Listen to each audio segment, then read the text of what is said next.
It is Rhode Fights Cancer Day here at Meade Stadium as the Rams return home to Kingston following a 2-game road trip that was not particularly kind to them, dropping one against their FBS opponent and then following losing the Governor's Cup, but now return home in a conference game against the University of New Hampshire Wildcats. As we welcome you inside the broadcast booth, I'm Jonathan Blair, alongside Ryan Palillo. And Ryan, just as I mentioned, Rhode Island got off to a hot start, but they have fallen on some hard times, losing 2 straight. Looking to get back on track here today. Yeah, you know they are, and these two programs, you know they've had each other circled on the schedule since day one. They're not playing for a trophy, but I'm getting some serious rivalry vibes here. These are two of the best defenses in the conference when you look at how many points they allow. But let's take a look at the two people leading each of these two offenses, starting with the Rams. Of course, it's their quarterback, Devin Farrell. Yeah, and you really can't have the Rhode offense over these last 2 seasons without this guy right here, Devin Farrell. 10 passing touchdowns so far this season. He's averaging over 270 passing yards a game on 61% completion. When you pair him with Greg Gaines, you pair him with a guy like Marquise Buchanan, who has an unbelievable catch radius.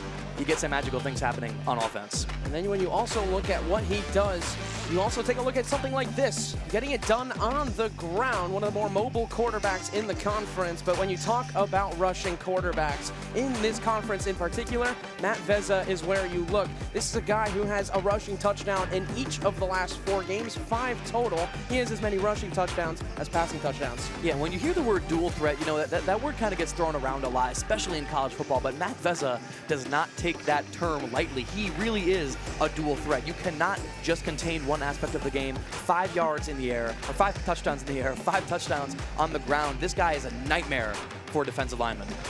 And with more before this matchup, we will send it down to our sideline reporter, Peter Gigliotti. Yeah, Jonathan, you can't tell the story of Rhode Island football without talking about the turnovers. 8 giveaways over the last 2 games with a -7 turnover differential on the season. When asked about it, head coach Jim Fleming called it, quote, absolutely, phenomenally ridiculous, noting that last year's squad also finished with a negative differential, but if this year's squad wants to get to 10 or 11 wins, this cannot continue. Now, after 4 crucial turnovers in last week's matchup, Fleming has placed a heavy emphasis on ball security, adding that any guy who carries the rock has to know they not only carry URI's opportunity to win, but the future of the program with it. Guys, back to you. Thank you, Peter. And of course, these are 2 very important programs in this conference. They take conference play very seriously on the URI side of things. They've really turned their program around over the last couple of years, 11-2 in their last 13 conference games. One of those losses coming to Delaware, who is now FBS. And then when you look on the other side of things, since Rick Santos took things over for the UNH Wildcats, they are 23-11 in conference play, just getting it done. And that is why this matchup is such a fun one to watch before we get started here. Absolutely. You know, you mentioned a guy like Santos. Between him and Fleming, they've put together some shows. I mean, this is just football that any fan loves to watch. The last couple of matchups between these guys, we've seen rankings rise and fall. We've seen overtime. We've seen thrillers. Last season, you know, halftime the score was 3-2 UNH, and then Rhode Island pulled away eventually in that one. And the year before that, URI pulls away in overtime. So really, you never know what you're going to get when Rhode Island and New Hampshire go at it. And there you see the head coach, Jim Fleming, as Rhode Island won the toss. They will elect to receive and get the ball first to get things started. Looking to get that offense off to a hot start. Mentioned the turnovers in that last game really being a problem and holding them back and inevitably costing them the Governor's Cup last week. Yeah, absolutely. And, you know, coming into this game, most fans know and are aware both of these teams are sound defensively. You have the #1 and #2 scoring defense in the conference, respectively, here. So it's going to come down to which offense will pull the trigger. These are, again, 2 of the better defenses, as we mentioned. Neither of them allowing more than 22 points per game. Rhode Island averaging the least amount of points allowed. And that has really been what has set them apart over the past couple of years. You look at guys like A.J. Pena, who just broke the tackle for loss record in program history. He is aiming for that all-time sack record as well this year. He's 2.5 away and has a great shot to do it. He does, and you can't say Pena's name without mentioning guys like Moses Muse and Rohan Davey. Those guys have been tearing it up as a linebacker core for the Rams, and Fleming couldn't be happier. As UNH sends their special teams unit out for the kickoff. Starting things off, It will be Nick Reed, one of the best kickers, in the conference. Angel Sanchez alongside Brandon Barrow are back deep for Rhode Island on a beautiful Saturday afternoon from Kingston, Rhode Island. And here we go. We are officially underway. Brandon Barrow will take the kick, and he will bring it out. Cuts it up at the 20-yard line and gets brought down at the 23. So Barrow decides to work his own legs, and he gets it out to around the 21, and now we're going to get a chance to see that Rhode Island offense. They're going to get a chance to make something happen. And John, I know we talked about it a little bit, but I feel like the Rhode Island offense has not been themselves the last 2 weeks. Of course, you have to factor in an FBS matchup against Western Michigan, but even in the Governor's Cup, falling 28-21 to Brown, that was at Centerville Bank Stadium in Pawtucket. I think Devin Farrell's looking to rewrite his path of the season. Out of the shotgun on his first snap, it's a give to Antoine Littleton Jr. Been a real workhorse for Rhode Island this year, but he only picks up 2. Here we'll take a look at the starters here for the URI offense. One of the better offensive line units in the conference. They are getting it done up front. They have paved a way for Antoine Littleton Jr. to really make a mark here this season. And of course, the skill position guys. Take a look at Connor Feiner. He has really found his stride over the past couple of weeks. Already has more total receiving yards this year than he did in the prior 4 at Kennesaw State. Yeah, absolutely, and Coach Fleming has described Feiner as one of the biggest threats that the Rams have on offense. Here's Farrell with time, breaking left, looking for anything. He's going to spin and get upended. Not much doing there. Some nice defense from the UNH secondary. And speaking of the UNH defense, this is a really formidable front, especially when you look at guys like Zach Guerin and DJ Johnson, who have filled in phenomenally up front. Isaiah Jones and Trevor Berry are getting it done in the middle. And again, this is a defense that is second in the CAA in scoring allowed. That's right behind Rhode Island. An early 3rd down here. It's 3rd and 7. Farrell will break left. He's running out of time, takes a hit, and he goes down. It's big number 98, Justin Akinmaladoon, getting home. Yeah, Akinmaladoon is a scary man to be running from when you're a quarterback. But I think what that drive just showed us is Devin Farrell might just be in his own head. It looked a little uncharacteristic. Usually when he takes out of the pocket, he's got a little bit more confidence. He's able to kind of tuck that ball in and go, but that drive stalling out a quick 3 and out, and now the UNH momentum is swinging. Akinmaladoon's 4th sack of the year. Makes it a 3 and out for Rhode Island to start things off as the punt goes out of bounds, probably around the 40-yard line. They will mark it at the 48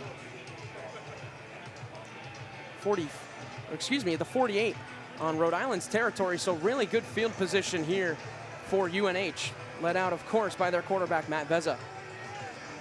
Yeah, no, Veza's looking to be dangerous here, show everyone what it really means to be dual threat. This guy is just so fun to watch. I think something about the CAA that I've personally been a fan of is the amount of elite quarterback play we've seen from, you know, programs like New Hampshire, Rhode Island, and you can't forget Monmouth. Miles Thomason is the back to his right. In Rhode Island territory, great field position to start. It's a quick toss outside. Looking to get away is the tight end, Peyton Strickland.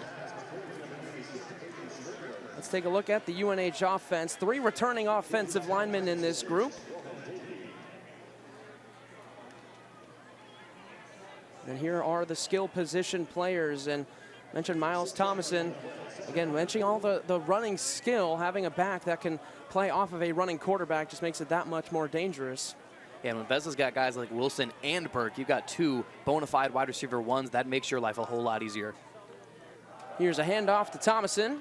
Going nowhere. Gets eaten up by Case Mankins. And there is Case Mankins along with Patrick Conserve. That is the 2 manning the middle of the URI defensive line. Here is one of the more important groups of the URI defense, that linebacking core, of course, headlined by A.J. Pena. And the secondary. Well, we have an injury here, and we'll take a quick step aside here from Meade Stadium.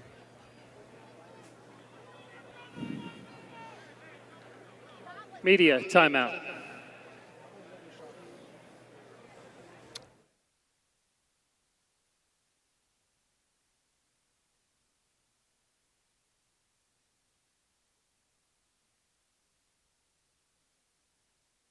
Thank you.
Back here at Meade Stadium, and there you see Dylan Maklovich, starting right guard for the UNH Wildcats. He went down in a heap and had to be helped off the field, so hoping the best for him. But it's 3rd and short, and Rhode Island's defense looking for a stop, and I think they got it. Case Minkins once again getting his head into the action, and it'll be 4th and 1. Yeah, and part of this URI's defensive identity is getting stops on 3rd and short, 4th and short. However, on the flip side, UNH this season is 58% on 4th down. So I would not be surprised, you know, you're in 4-down territory, don't want to go 3 and out, and to no one's surprise, this offense is staying on the field. They are 7 for 12, looking to make it 8 for 13 so far this season. A big play here early in this one. Snap is to Veza. It's a keeper, and he's got room, but he's upended by DePina Gray, but he falls forward. The second effort gets the first down. And again, that is what separates a QB who can run and a dual threat quarterback. Veza got lit up by Andre DePina Gray, and he was able to muster up just a couple of extra steps and get his team the first down. Look at that, lowers his shoulder, gets right back up, pops almost back up to his feet, falls forward, moves the chains, and the Wildcats have themselves a first down. The difference maker being that second effort by Veza to just keep the legs churning, and that is what gives New Hampshire a new set of downs. Now from the 36-yard line, and we will have a timeout by New Hampshire. First charge timeout, New Hampshire.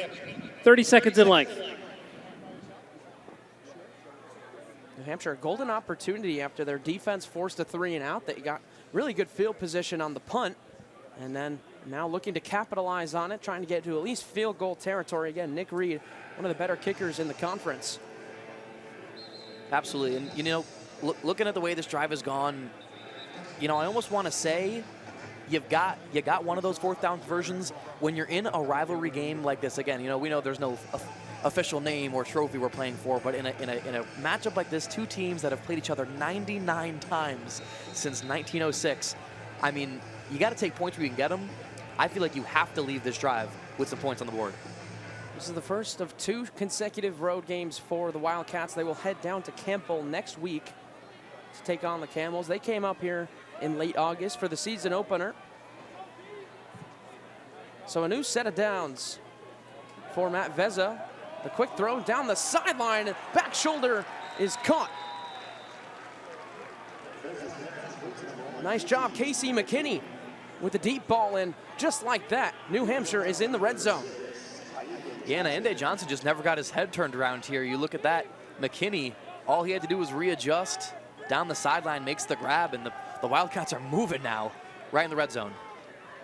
High snap, Veza going to the end zone, wants it all, has a man, and it's incomplete. Jordan Campbell on the coverage, trying to get it to Peyton Strickland. No, excuse me, that's Josh Fillion they were trying to get the ball to. And well, you just saw the two ways that those kind of passes can go. You saw the completion in that time. You saw the incompletion. A great job from Jordan Campbell, the 5'8" graduate corner, who breaks that one up. Had a step on Campbell on the little slot fade. Yeah, and those slot fades are dangerous. But Campbell makes the play and saves a touchdown. So now it's 2nd and 10 from the Rhode Island 13. Here's a quick screen, and it's incomplete, trying to get it to Elliott Main. So we'll have 3rd down and 10. Rhode Island's defense looking to bend but not break early in this one. Yeah, and again, that's sort of been the thing for the Rhode defense this season. Case Mankins described them earlier as a bunch of dogs. They always bend, they don't break.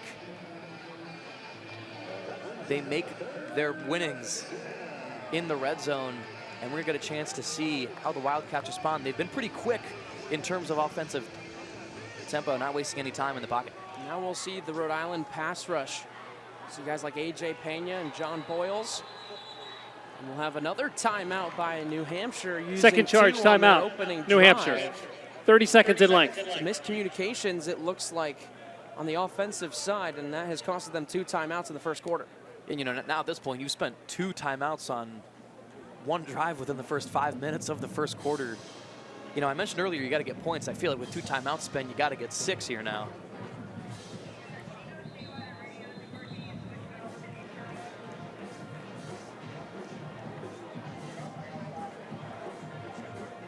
Here's Rick Santos, and he has really done a phenomenal job turning this program around. There you see 32 and 22 all time, 23 and 11 in conference. Made it to the FCS playoffs last year, but lost to UT Martin in the 1st round. Now looking to get back there again. We'll have a 3rd down and 10 in the red zone. Rhode Island showing a lot of pressure up front. Here it is, 3rd and 10. The throw is high, but we have a flag on the secondary. It looks like it was Trey Lubin in coverage. The flags flew in a little late,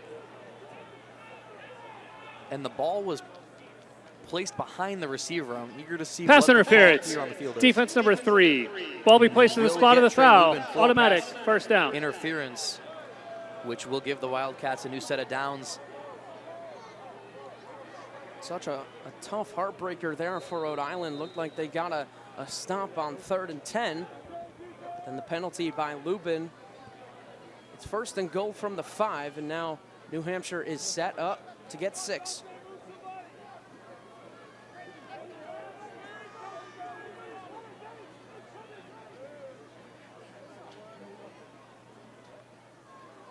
First and goal. It's a handoff to Thomason. Cuts up field, falling forward. And he's in for a touchdown. Miles Thomason gets UNH on the board first. Yeah, and Thomason there earns himself touchdown number 1 on the season. Generally on the ground, it's Veza taking it in. But talk about a tough break for Rhode Island.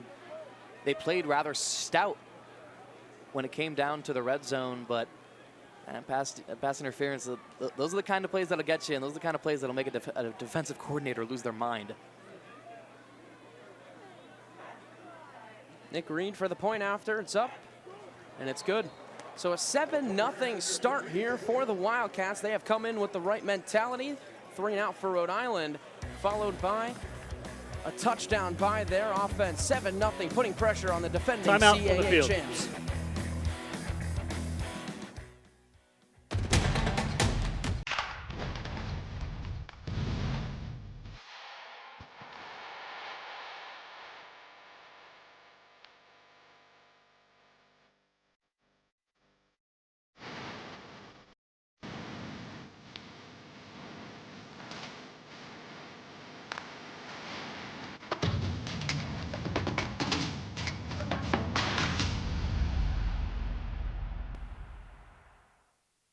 Aquaculture, growing seafood, creates stewards of the environment.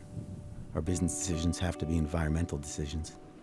What we want to achieve when we grow an oyster is consistency, a deep cup, a thick shell.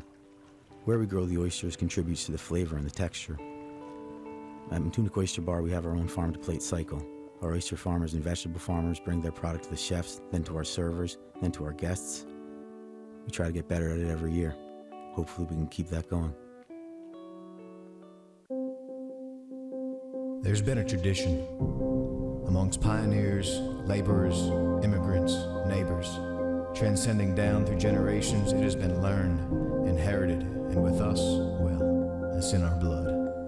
All we have is one another, fueling each other's fire as we grow together in community, in our work, and in life. So we're proud to carry on this great American tradition of being there when it counts.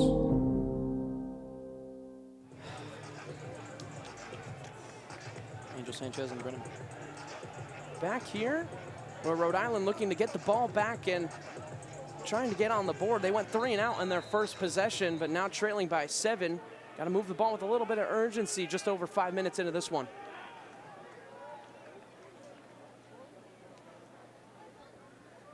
A strong drive by UNH, capped off by a Miles Thomason touchdown. So now we'll see how Rhode Island responds. Kick is away, it's deep into the end zone for a touchback. So when we look back at that scoring drive for the Wildcats, it was Miles Thomason who got himself his first touchdown of the season. And he juked Rohan Davey out of his shoes in the midst doing it. That play came after a pass interference from Trey Lubin. The Rams caught themselves a tough break and a defense that generally gets themselves out of situations like that. But short-term memory, the offense is back. Devin Farrell's going to try and forget that he went 3 and out. Gains in motion. Here's a quick toss to Feiner. Breaks it outside, gets upfield, but only picks up about 4. Yeah, and Connor Feiner's just been someone that Coach Fleming has been so high on. He's called him such a dynamic receiver. I mean, you know, he can block, he can catch passes, and that's really what you have to do when you play tight end in today's football. But Fleming doesn't just say it, he shows it. He loves to feed Connor Feiner, and he produces. He's had 84 yards in each of the last 2 contests for Rhode Island. Here's a handoff to Littleton. Trying to power forward, but falls backward. Gets about 4. It'll be 3rd and short again for Rhode Island. And I think part of what we've seen too in the last 2 games for Rhode Island is they haven't been really able to get the ground game opened. I mean, if there's some things you can bet on with Rhode Island football, they're going to feed Littleton, they're going to get him the ball. But his success hasn't exactly been where they need it to be to open up the pass game. 3rd down and short, and Farrell trips. And he's tapped down, and Rhode Island will have back-to-back 3 and outs to start things off. And that's just a footwork error. Couldn't see if there was maybe a miscue by an offensive lineman. Farrell got the snap. It looked like he got his foot stepped on a little bit there. By the center, Trey Alexander. Yep. Trying to get into his block set. Ended up stepping on the foot of Farrell and caused the trip. And now Rhode Island has to punt once again. And it's blocked. And this is what UNH does so well. They have such a great special teams unit. And they get home to the punter. James Allen not able to send the punt away. And now UNH once again set up in great field position. Well, the Wildcat faithful traveled well, but there was an eerie silence here in Meade Stadium. It has been all New Hampshire. Again, seeing this block here, Johnny, you mentioned this special teams unit has been, to put it safely, they've been a problem for opponents. And just like that now, New Hampshire is back in the red zone. I feel like I'm getting deja vu. It was only a couple plays away from their last trip, and things could get ugly. It was Josh Farquharson to get a hand on the punt. So now from the URI 17, here's Veza. It's a keeper, and he gets swallowed up. Patrick Conserve.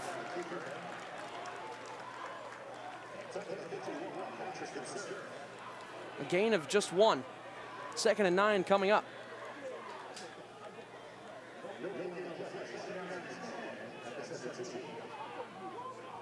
Nice start for the URI defense, trying to hold him to just 3 after being given some unfortunate field position.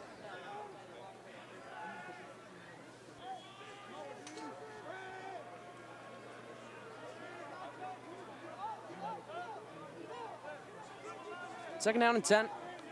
Here's Veza. It's a keeper, and he's got some space. Knifing his way through, he'll pick up a first down. Yeah, and a run like that just demonstrates the ball carrier vision of a guy like Veza. Makes the option, he makes the correct read.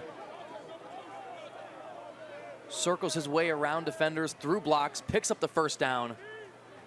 And the Wildcats are inside the 10.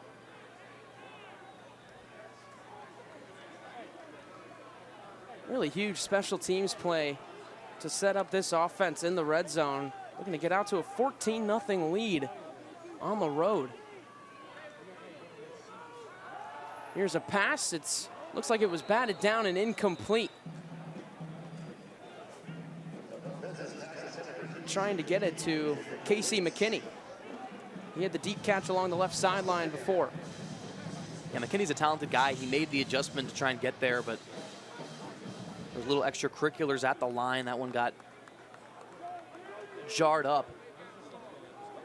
Still 2nd and short, and I think the Wildcats still have a lot up their sleeve. Here's Veza with Thomas in the back behind him.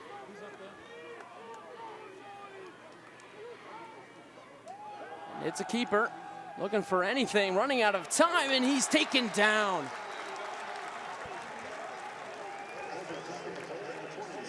It was Rohan Davey, the star linebacker, getting home for Rhode Island. Yeah, and that's what you get when you have Rohan Davey there.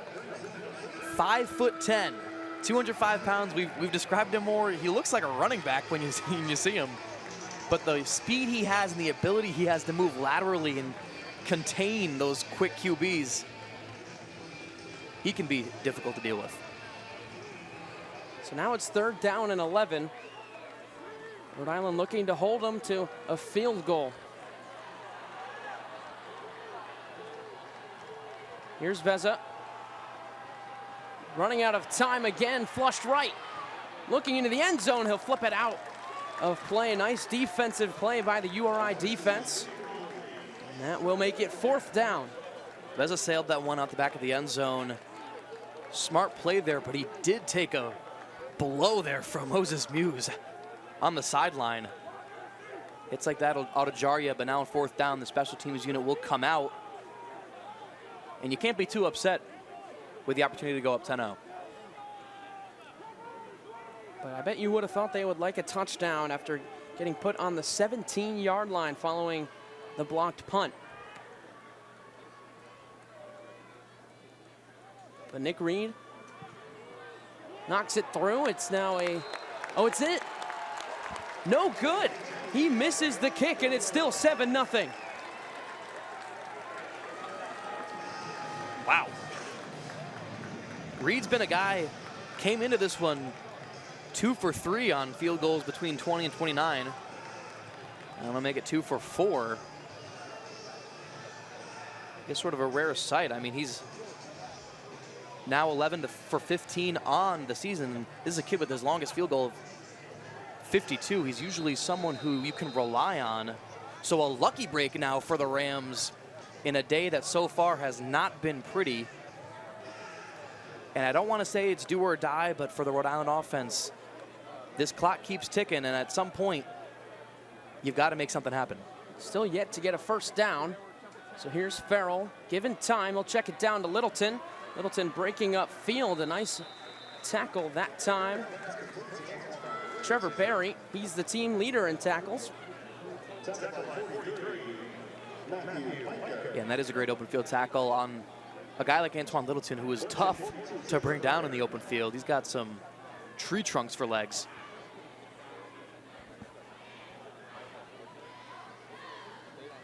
Second down, here's another give to Littleton, plowing his way forward. Did he get enough for the first down? It looks like he's just short. Well, they're moving the chains, so it's a first down, Rhode Island. The first of the day for the Rams. Yeah, and that's got to be such a weight off the shoulders for all of the guys back there, particularly Farrell. It's a guy in Littleton who just continues to be a workhorse. Came in today with 120 carries so far. He gets it again, spins it back field, and he will go nowhere. DJ Johnson, the redshirt freshman with the opportunity to start, and he has made the most of it. Yeah, New Hampshire has just been all over in terms of run defense. I mean, they're not giving Farrell or Littleton any room to go anywhere. So second down and 10 for Devin Farrell.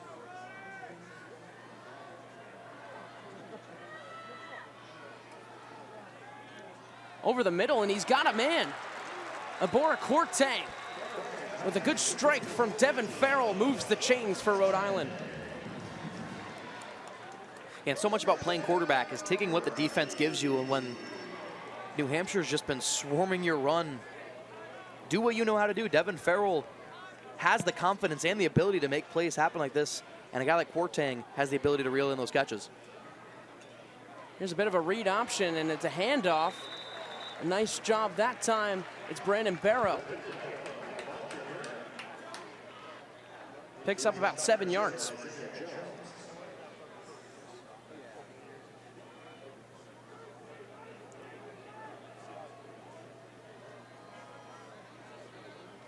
So now you're seeing Rhode Island's offense coming to life a little bit. Starting to move the chains through the air and on the ground. Second down and 4. Here's Farrell trying to make a move. He stays on his feet, takes a hit, and he will move the chains. Devin Farrell fighting for every yard and getting a first down.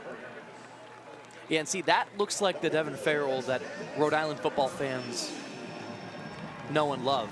I mean, he's a guy who, if your read isn't there, use your legs. And he does it right there. You see, Gaines was available there on a little dunk-off pass. Farrell decides to keep it, lowers his shoulder, picks up a first down. The Rams offense is moving. Fresh set of down, right back to Barrow. Slicing forward for a gain of 8. Brendan Barrow, have yourself a drive. Yeah, sort of interesting to see here, Barrow in this early, and well, right as I mentioned that, Littleton comes back in. Littleton has been the core piece, the primary running back for the Rams. We'll switch up from last season as we kind of had a little bit of a rotational room, but Barrow's making do with the snaps he's given. 2 tight ends on the field now for Rhode Island. They'll give it off to Littleton, who has a hole. He plows forward for a first down and a little bit more. And it looks like Marquise Buchanan is down. And that, if you're a Rhode Island fan, is one of the worst sights you could see.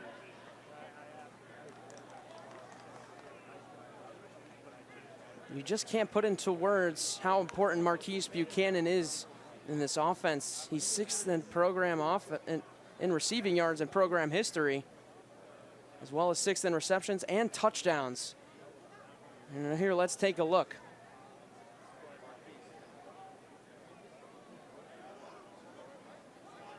Looks like he got folded up in a block by the tacklers, something that, you know, it's important to remember anytime you're on that field, whether you're blocking or you're the ball carrier, you're making the hit, you're always putting yourself on the line. That much has always been evident in the game of football. But yeah, Johnny, you mentioned Buchanan. I mean, you also got to remember the fact he's the hometown kid. He's a Providence native. He's someone we've mentioned, the wide receiver duo of him and Gaines. I mean, these guys could be legitimate starters at FBS schools. So you mentioned the importance of these guys, especially a guy like Marquise Buchanan, cannot be understated. He's sitting up now, which is a good sign. again, hope for the best for him. Again, when he announced he was returning after last year, got a huge uproar in support for this URI football team, mentioning that he wants to come back for it all. Here you see him being helped off, and a tough blow for URI's offense, but again, you just hope he's okay.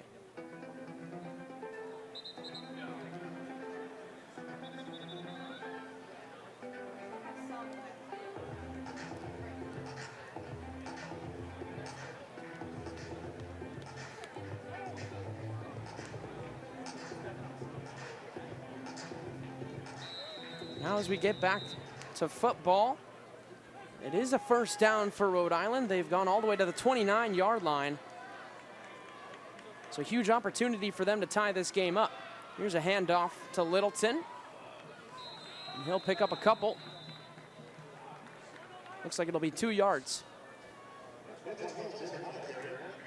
Looks like the Rhode Island rushing attack has adopted more of a power as opposed to sort of the zone reads. They're just trying to utilize their size.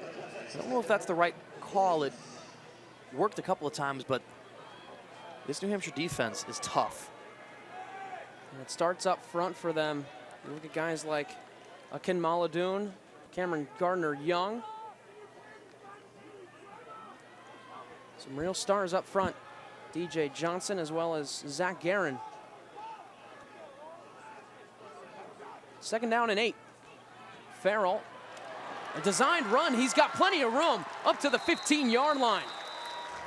Mentioned the game full of dual threat quarterbacks. Now you're seeing Devin Farrell using his legs. Absolutely, and John, I love the play call here. The QB draw up, that worked like a thing of beauty. Farrell tucks it, goes. He's got green grass. He's even able to get himself out of bounds, avoid a hit. That's exactly how you want him. In the red zone for the first time from the 15-yard line. Here's a give to Littleton. He's going to plow forward for a gain of 1 or 2. And that will do it for the first quarter of action. The clock hits 0. We are 15 minutes. That's the end of the first quarter. UNH has put on a show. They're up 7-0 on the defending CAA champs.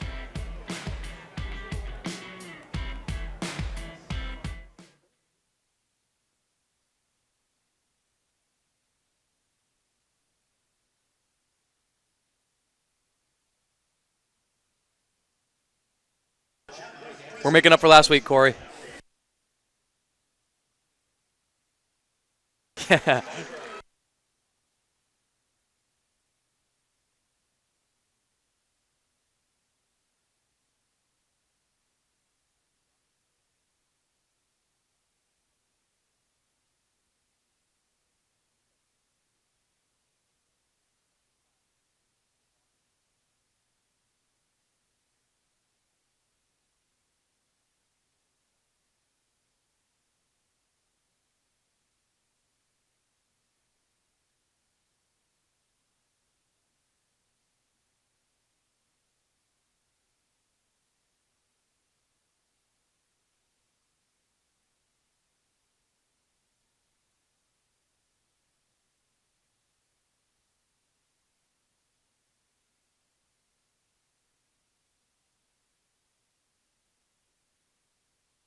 Corey, you want to leave it on this, and we can do it. They just kind of like acknowledge the Rhode beats cancer thing.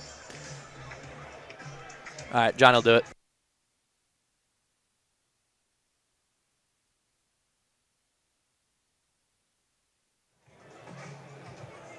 Start of the second quarter, and there you see all the pink in the stands. It's Rhode Fights Cancer Day. As October hits, it's Breast Cancer Awareness Month, and what a great cause here from Meade Stadium. Here's Farrell. Here's Amari Walker, makes a move, stays on his feet, upended at about the 14-yard line.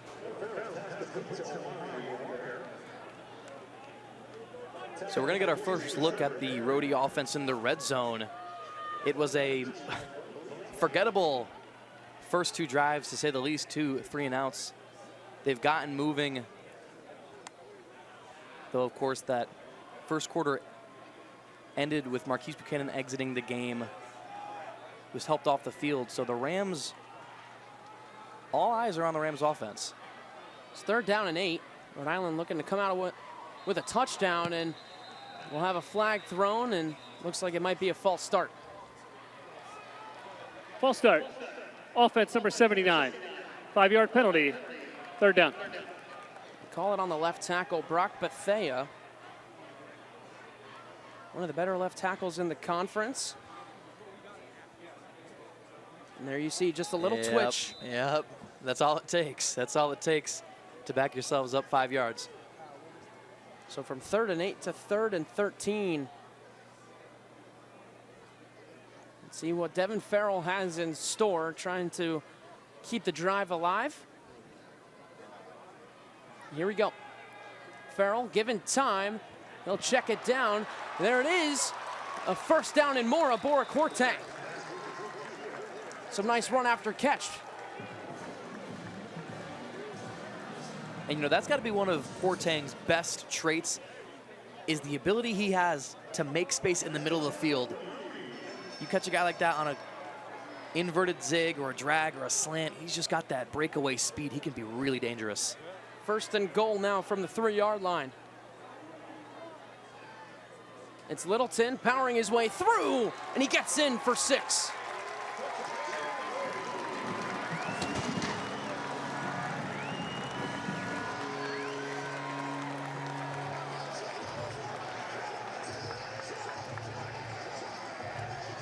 So Littleton gets it done in near the exact spot that Thomason did in that north end zone. And that play looks like what we see a lot of in the red zone from the Rams. It's that read option, and both of these teams got quarterbacks that can run. It just makes it so tricky. Edge rushers can never be so sure where that ball is going. Extra point is good. We are tied up here from Meade Stadium. The Rams strike back and get 7 thanks to a power Timeout run on the field by the power runner, Antoine Littleton Jr., getting the job done.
Score is tied at 7 after Antoine Littleton Jr. got in for 6, but there you see the URI baseball team. During the break, they were honored on the field after last year. Such a great year for the program. They won the A-10 tournament. Multiple players from Rhode baseball got drafted, such as Anthony DePino, Eric Genther, some real sluggers on this team, and they are equipped and ready to go back at it this upcoming spring.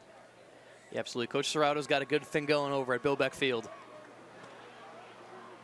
as the kick is away, and it'll be deep into the end zone for a touchback. So now after coming up empty, given really good field position thanks to the blocked punt, now Matt Vezza is going to have the chance to give New Hampshire the lead right back. And we'll peek again at the touchdown that came for the Rams in an Antoine Littleton rush up the middle. You see guys like Connor Feiner giving that little extra push there. They get it done.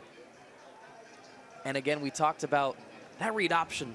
Gosh, tricky, tricky, tricky when you've got quarterbacks as dynamic as Farrell and Vezza. Now it's Vezza's turn to respond. After a missed field goal, kept the score at 7. Here's a handoff, going nowhere. Tosin Akinsolare and Moses Muse getting home.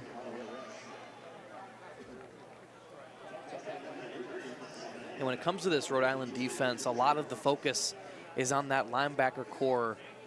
But the guys up front get their, they get their dues in. Guys like Tosin, Case Mankins, they know how to eat. Still a formidable front, even after losing some key players last year. When you look up front, guys like Wesley Neal, it's such a great turnout as here is Vezza, checks it down. Is Jordan Campbell pushing Chase Wilson, the Wesleyan transfer, out of bounds. His first catch of the day, and it'll be 3rd and short now for New Hampshire. Yeah, and so important getting Wilson moving. That's your leading receiver right there. Over 400 yards already on the season. New Hampshire 0 for 2 on 3rd down today. They have a 35% conversion rate on 3rd downs this season. It's 3rd and 4. Meade Stadium gets rowdy. Here's Vezza with time, dumps it down and has Wilson again. 1st down and much more up to the 47-yard line. After a quarter of not having his number called, Chase Wilson starting to make his impact on this game. And the Wildcats are wasting no time as those chains are moving to get their offense set up.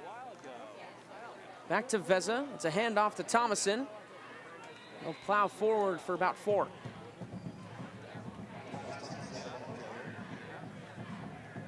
Right at around midfield. Now they'll slow things up.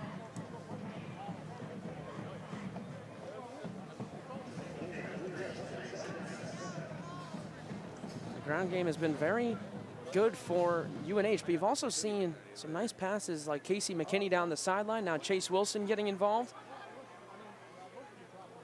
Vezza getting it done with his arms and his legs. On 2nd and 7. Dropping back, he's given time, running out of it. He'll throw in, it's McKinney again who makes the catch, wrapped up by Moses Muse. And Vezza looked like he made that one off his back foot, falling away from his target, almost a cross-body type look. Case McKinney's an athletic guy. He's very good at making those mid-air adjustments to the ball. And he'll set up shop now, 3rd and short for the Wildcats. Another 3rd down for the Rhode Island defense, trying to get off the field. Big play here. It's a pass, and it's nearly intercepted. John Boyles knocking it away, and it will be 4th down. But John Boyles, 6'3", 240. He tested the vertical jump here. Let's see this. That one hit right at both of his hands. That's why a guy like that is playing defense and not wide receiver or tight end, but you got to figure his eyes probably burst out of his head seeing that one. A golden opportunity, but nonetheless, it'll be 4th down, and the Wildcats bring on their punting unit. He had a perfect read on that, just was sitting there waiting for the throw. And you might want that one back. He might have been able to have an interception there. That's one in the film room. He's going to be sitting there with his head in his hands. So Rhode Island forces a punt. It's Sanchez back deep. He calls for a fair catch at the 9-yard line. So the punter and the special teams continuing to be good for UNH. But we do have a flag on the play. Flag came a little late, looks like to be at the far end of the field. During the kick, holding, return team number 31. 10-yard penalty, first down. So now they'll back him up even further. There you see Marquise Buchanan walking all by himself. That's a really good sign. Correction, the penalty is half the distance to the goal. First down. See if he's able to make a return to this game. You know he does want to be out here, one of the more competitive players on this team. Absolutely. Marquise Buchanan is such a passionate guy. An upstanding dude, too. He's pretty cool to talk to when you see him around campus. He's always all smiles. But his passion, man, there's nothing like it. So Rhode Island's offense backed up to the 5. It's a pitch to Littleton. Charging forward, staying on his feet. And he gets up to the 13-yard line. So nice work that time for Antoine Littleton Jr. Yeah, and you know, guys like Littleton, they do benefit from the fact that Rhode Island has a premier offensive line unit in the country, but sometimes the tape tells the story, and a guy like Littleton, he's so tricky to bring down. He just keeps it moving. That time he is brought down by the front of UNH. Really nice work from multiple people. Looked like Tim Bonagura got home. And the run defense still coming through now for UNH, but it's 3rd and 1 for Rhode Island. If UNH gets a stop, that could be huge for field position purposes. They force a punt. This backed up into Rhode Island territory. 3rd and 1, it's a give right back to Littleton. He fights forward and he's got the first down and a bit more up to the 19-yard line.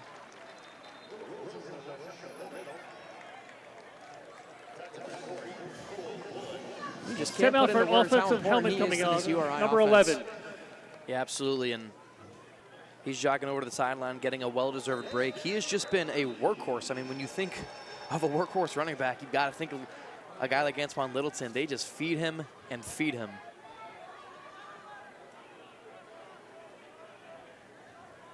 First down and 10, a handoff to Barrow. And he's going to fight forward and pick up nearly 5 yards, excuse me. So we're seeing Brandon Barrow as well, making his mark. Picks up 6. And you got to figure part of that is because we've seen so much Littleton in these first couple of games.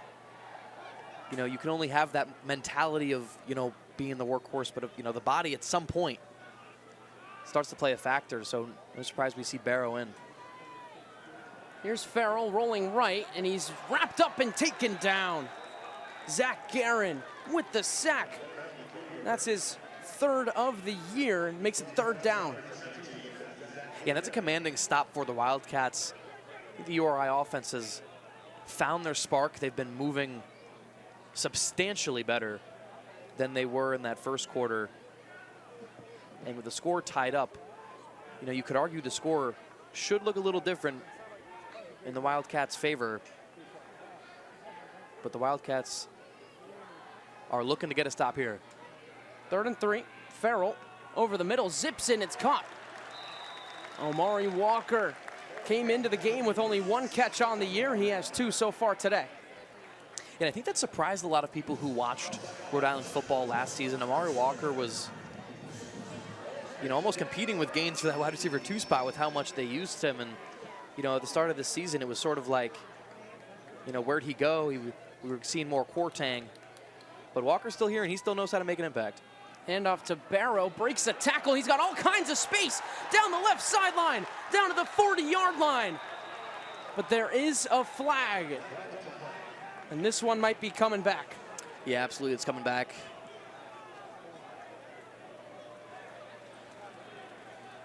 Holding. Offense number 11.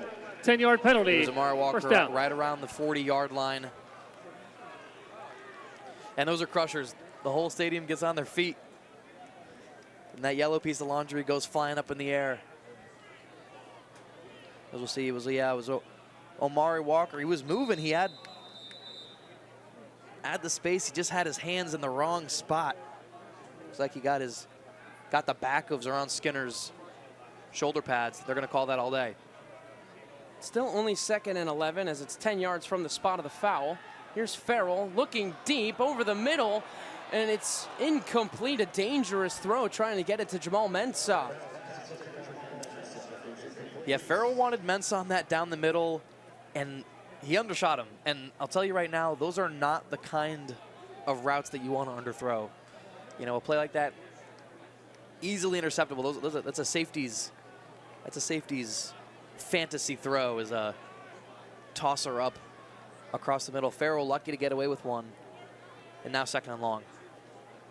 Especially with Raleigh Collins, the third, who is right there in coverage. He already has 2 interceptions this year, nearly had a third. Here's a keeper again for Farrell, telling Littleton to go block. What a weird play that was. Looked like a bit of a miscommunication between Littleton and Farrell. Yeah, John, I can't tell if that was a designed QB power run right there, but it didn't really look all that good. You see Farrell took the drop step, and that'd be the guess, but Littleton's kind of got to know where to go on that one. He was just standing straight on his heels. Farrell tried to give him a bump, but all for naught, no gain on the play. Now it's 3rd down and 11 as UNH's defense is bidding for a stop here. Here's Farrell. Looking deep for Gaines down the sideline. He makes the catch. Greg Gaines, the third, up to the 36-yard line.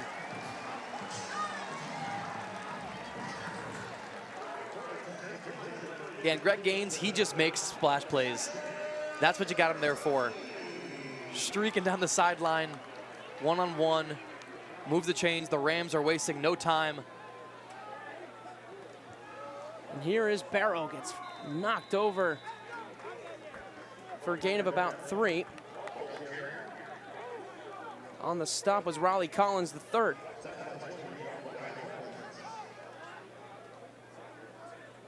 What a big break for Rhode Island after some penalties and some miscommunications, connecting on the deep shot to Greg Gaines, the third, who we've talked about has the capabilities and the talent to be a wide receiver 1, but with Marquise Buchanan usually around, he doesn't have to be, but now he'll have to step up here today. Here's Littleton on 2nd down, plows forward, picks up about 2. Okay, so it's 3rd down now, and I'm only now realizing we're almost at the 4:30 mark. This has been a long offensive drive, one that is draining if you're the New Hampshire defense, but I'm sure the Rhode Island defense is catching their breath and priming themselves for when they've got to go back.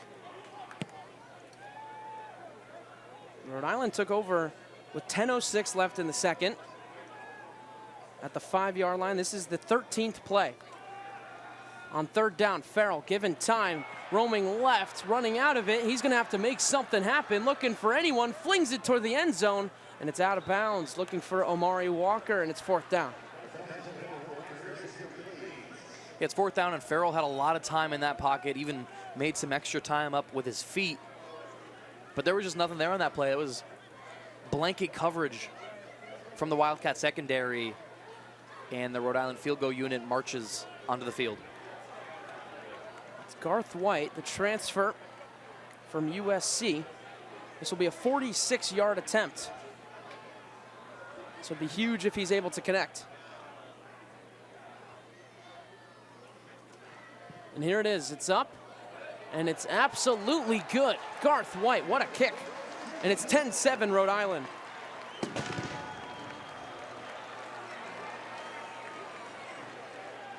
So the Rams take the lead for the first time here today in Kingston with just under 4 minutes to go in the first half. They killed a lot of clock on that drive, and it's finished off with Garth White.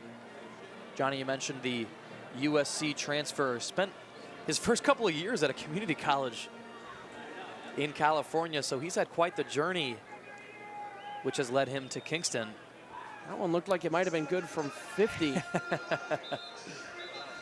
Nice job by Garth White, and a long drive yields 3 points for Rhode Island, and as you mentioned, the first time today, they take the lead. And now here's an opportunity for the Wildcats. With 4 minutes left, they do only have one timeout, but they will start off the second half with possession of the ball. URI won the toss, elected to receive. So UNH with a chance looking to go 2 for 1.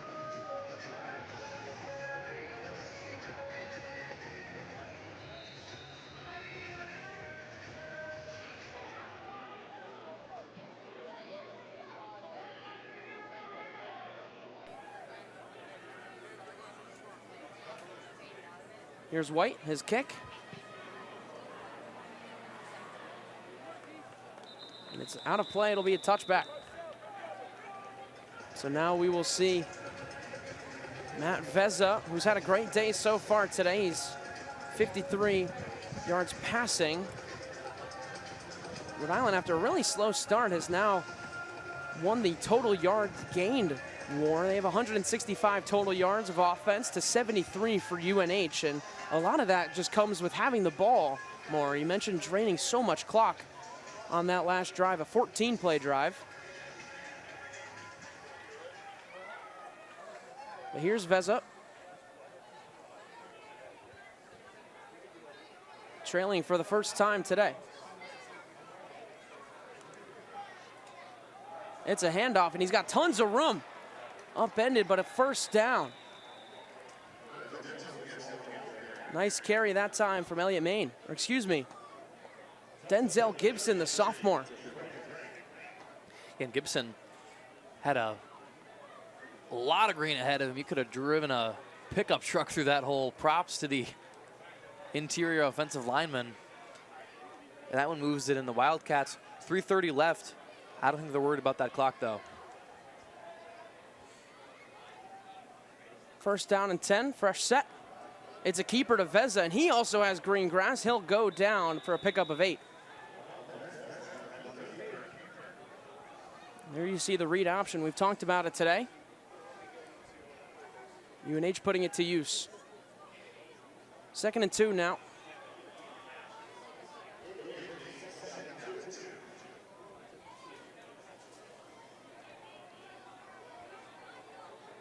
Rhode Island's offense looking for a stop. Had a long rest on the sideline.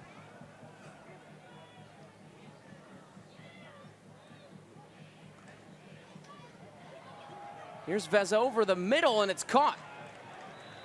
But there is a flag in the backfield. Josh Fillion makes the catch over the middle. If it stands, it'll be a first down, but I don't believe it will. Personal foul, hands to the face. Defense number 51. 15-yard penalty be added to the end of the play. First down. It's Layson Hibbert, hands to the face, and that is a brutal penalty for Rhode Island.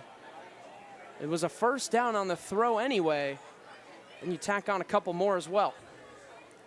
Yeah, so that's big mistake number 2 from this Rhode Island defense in terms of penalties. It was an illegal hands to the face from Hibbert, and that moves the Wildcats well into Rhode Island territory. And you know, John, I feel like a name we haven't heard a lot of so far today is A.J. Pena. I'm sort of waiting for that big play that could come at any moment. First down and 10, running out of time. He slips through, gets a first down. Matt Veza, some nice scrambling ability, moves the chains for the Wildcats.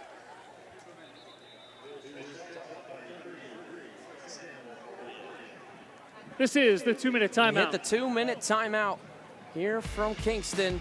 And we have a fun one here. 10-7 Rhode Island on top.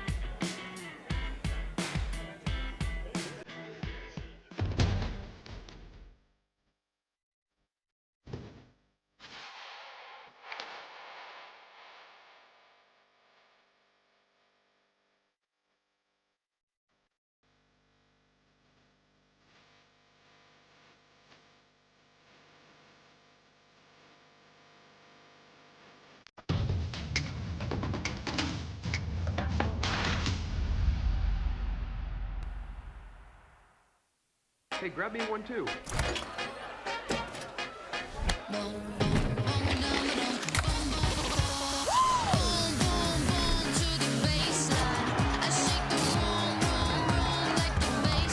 Sounds good, I appreciate it.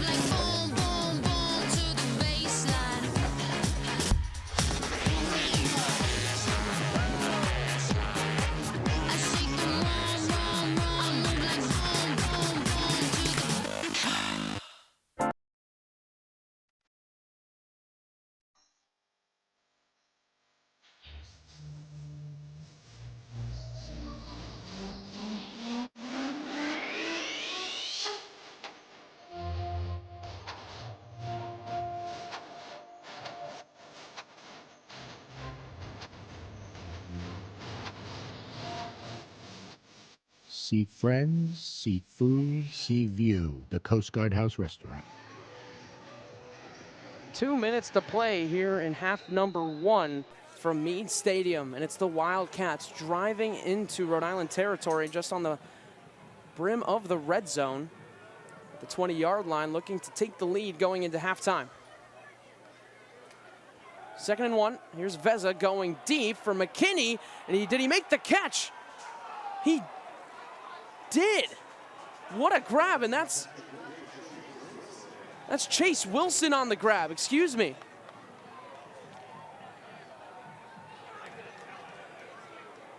Wow. And that was just an all-out impressive showing from Wilson. The Wildcats went back to that sideline streak. And Wilson just beat out the defensive back. He made the adjustment, and it was there. And the Wildcats go ahead. They leave still a minute 55 on the clock for the Rams. PAT is up and good. It's 14-10. And with a minute 55, now you'll see Rhode Island's offense with 3 timeouts try and get back on the scoreboard. But look at this play. Yeah, and this is one where if you're the quarterback, you're not aiming for your receiver, you're aiming for a spot. And you've got to know that your guy is going to get to that spot. And Chase Wilson did just that. Able to adjust. That was against Ayinde Johnson, who led up a big play earlier in that first quarter. So you got to start thinking, is the Wildcat offense attacking number 6 particularly? They hit Casey McKinney, excuse me, on the deep ball down the left sideline on the first drive of the game. And now to get into the end zone, they did it again, both times on Ayinde Johnson. And the Wildcats respond. Long field goal by Garth White. They end up getting 7. Chase Wilson. This has been a fun one, hasn't it, Ryan?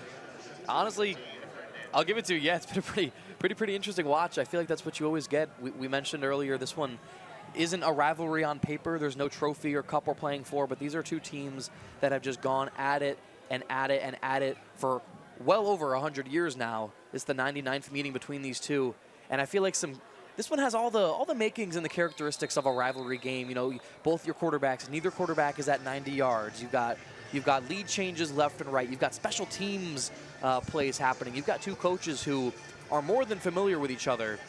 I mean, you know, last season, this game, the score was 3-2 at halftime with a Wildcat lead. The Rams went on to win that one. And another year before that, you know, Rhode gets it done in overtime.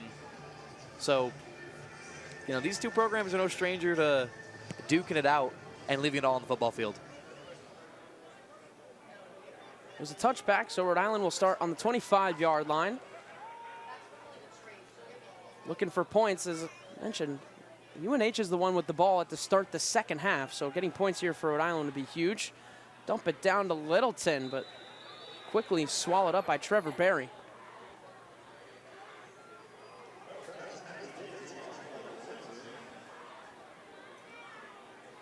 They give him 4 yards, so it's 2nd and 6, and now moving with some tempo is Rhode Island's offense.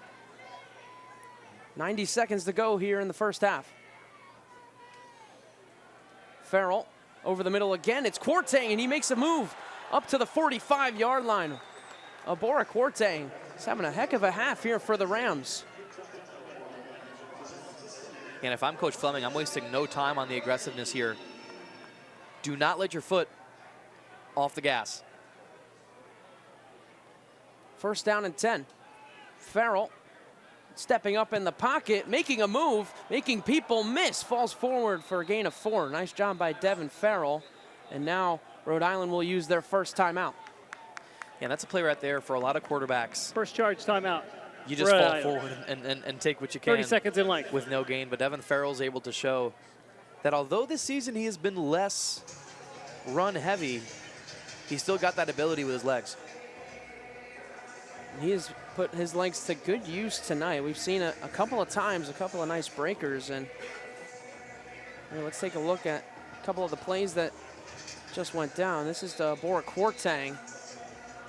He's been so good in space, making run after the catch. And Farrell, some nice pocket awareness.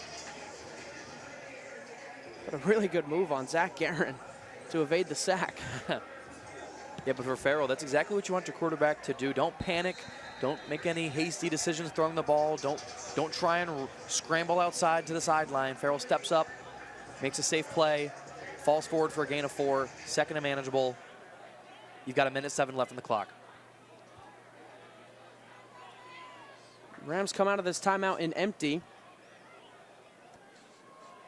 2nd down and 6.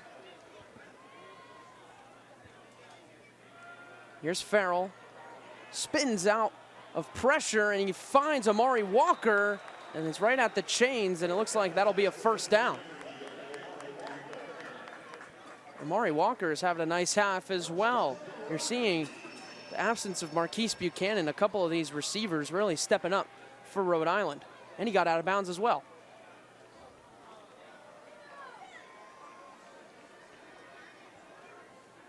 A minute to play here in half number 1. Rhode Island at the 45-yard line. It's a give to Barrow. Breaking free, down to the 10-yard gain. A 1st down again.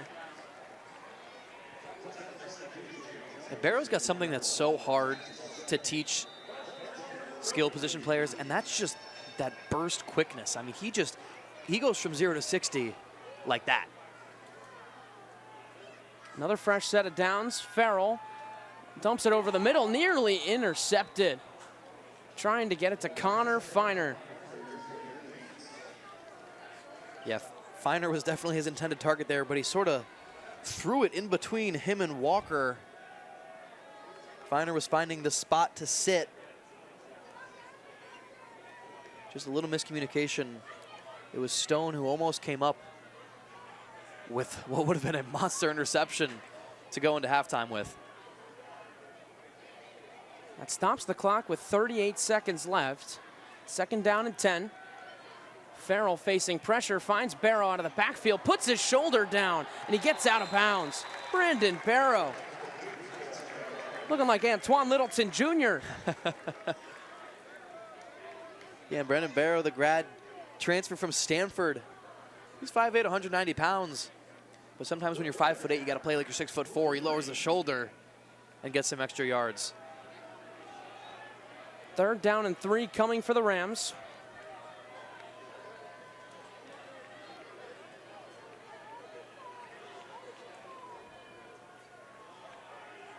From the 28-yard line, it's a low snap. It's a give right back to Barrow. Cuts upfield. He's got space. To the 10, 5, and he's in. Touchdown, Brandon Barrow. Rhode Island jumps back out in front.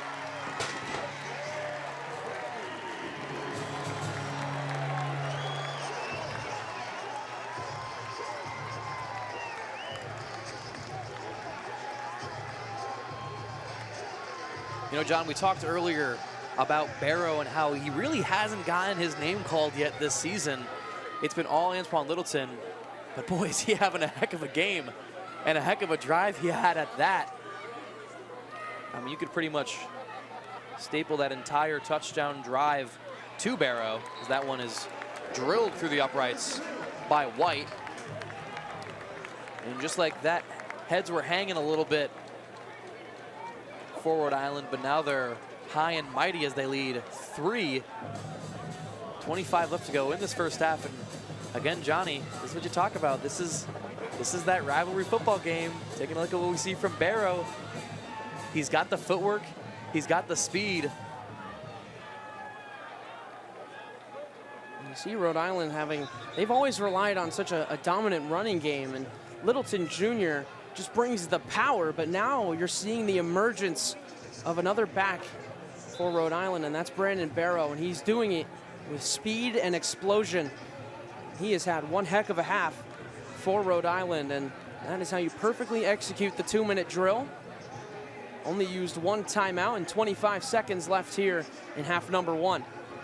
So on 7 attempts, Barrow has 70 yards to his name. I'm not the best at math, but that's a pretty simple calculation there, 10 yards a rush. It's not bad at all.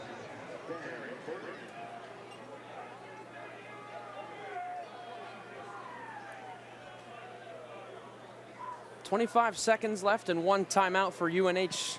See if they can make something happen. It's going to be out of the back of the end zone. Darren Burton not fielding it.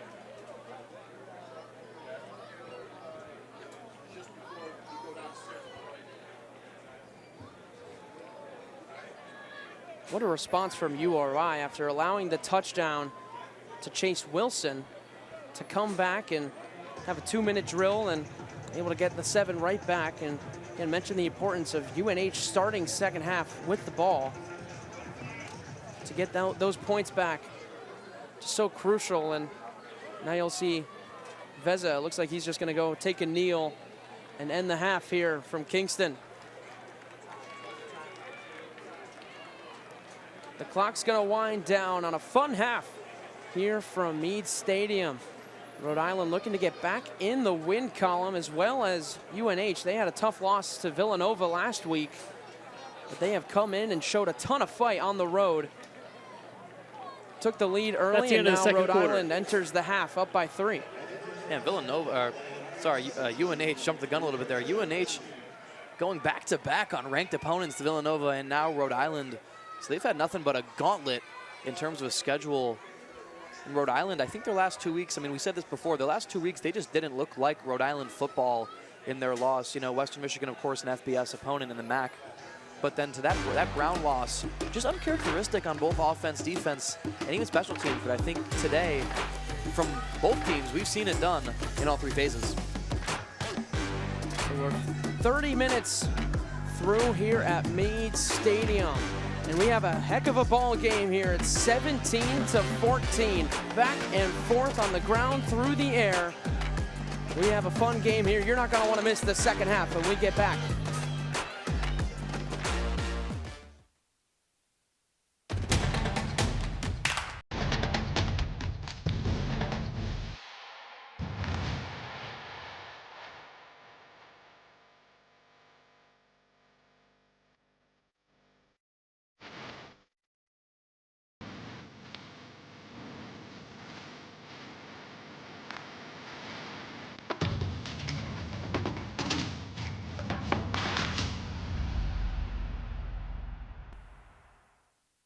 Aquaculture, growing seafood, creates stewards of the environment. Our business decisions have to be environmental decisions. What we want to achieve when we grow an oyster is consistency, a deep cup, a thick shell. Where we grow the oysters contributes to the flavor and the texture. At Matunic Oyster Bar, we have our own farm-to-plate cycle. Our oyster farmers and vegetable farmers bring their product to the chefs, then to our servers, then to our guests. We try to get better at it every year. Hopefully we can keep that going. This broadcast is brought to you by the Harrington School of Communication and Media at the University of Rhode Island. Go from sports fan to professional when you study sports media and communication at URI. The Harrington School of Communication and Media will harness your enthusiasm and transform it into lifelong careers, passions, and missions. Study with industry leaders as you move towards your career goals through real-world experience with state-of-the-art equipment. Visit uri.edu today and get into the game.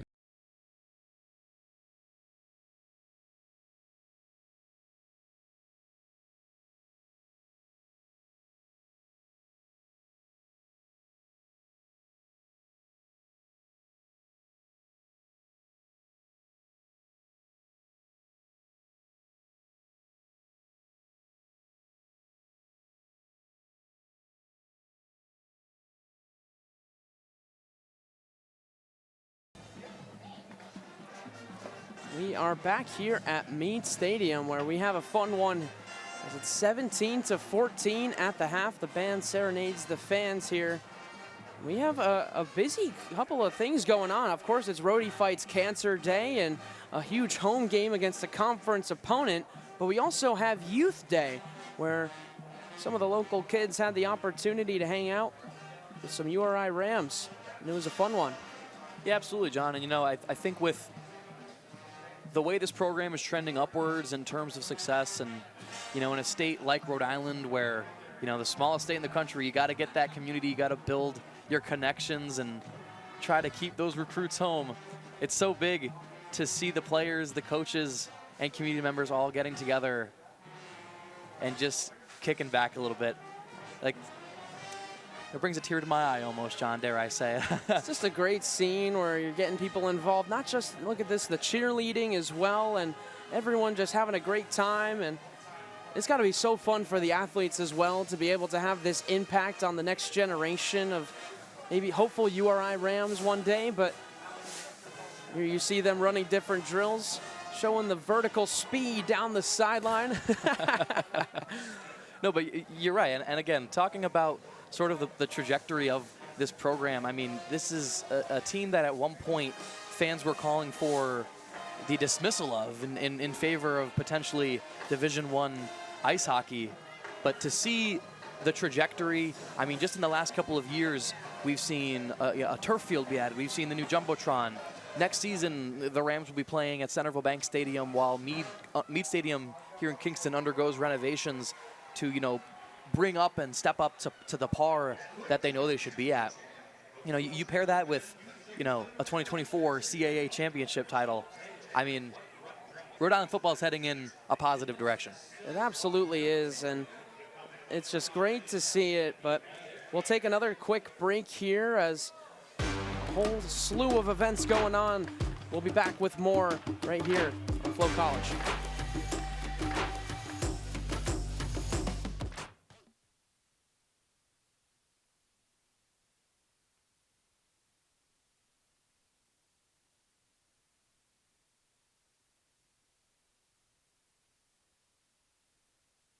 Corey, highlights or CAA next?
We are back here at Meade Stadium, where the score is 17-14, as Rhode Island has fought back and forth and inevitably ends the half with the lead. And we'll take a quick look at the scores around the CAA. Standings, around the CAA. And there you see Rhode Island, despite all the discourse around the last couple of games, they're still atop the CAA.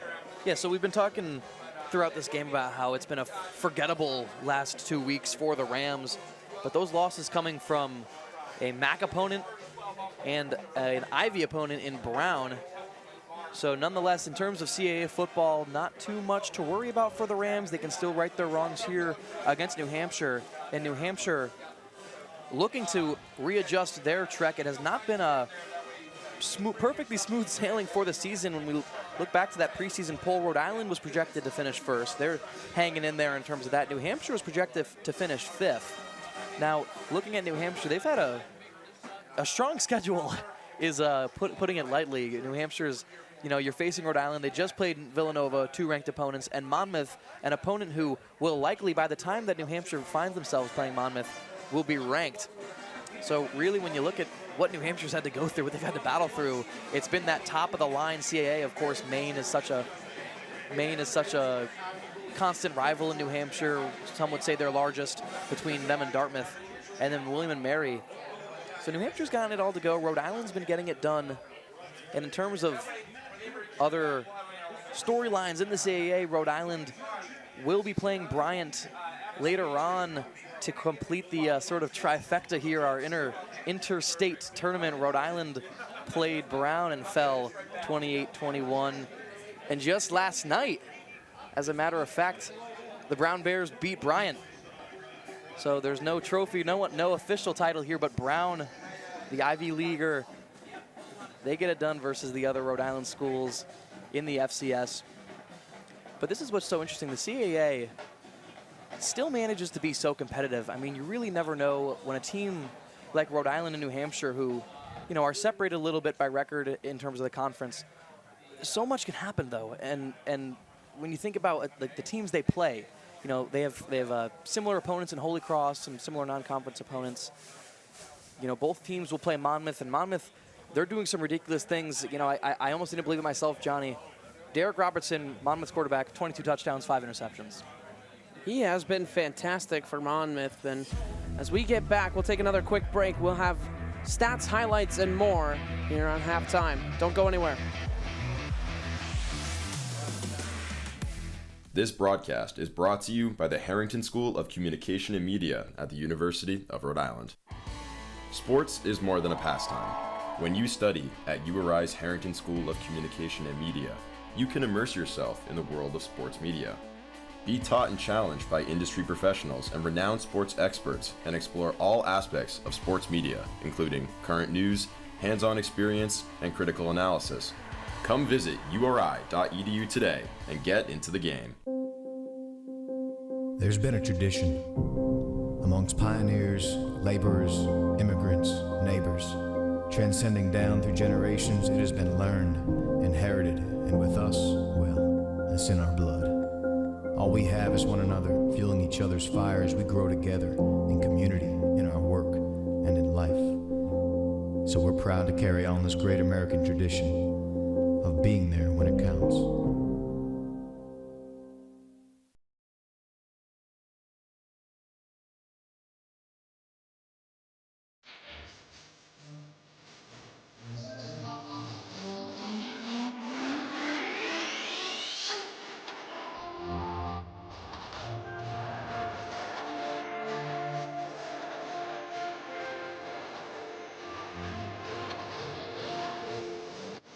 See friends, see food, see view. The Coast Guard House Restaurant. Black Bear Nation, let's ride. Go Tigers. We are Hampton U. You know. As one. Fly Hawks. Tap the rock, baby. Hey, Geek Pride. Roll Hawks, baby. Phoenix Rising. 3 more feet. Go Tribe. Go Dogs. One team, one heart.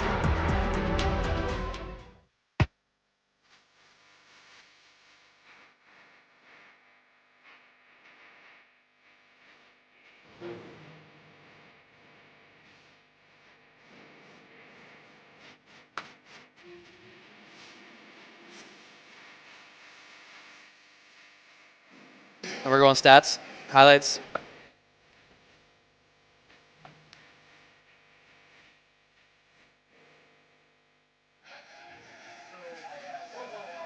14-17 at halftime, with the Rams having the advantage over the Wildcats. It's been a fun one through 30 minutes. I can't wait to see what the next 30 have in store. And back here inside the broadcast booth, I'm Jonathan Blair, Ryan Palillo to my right.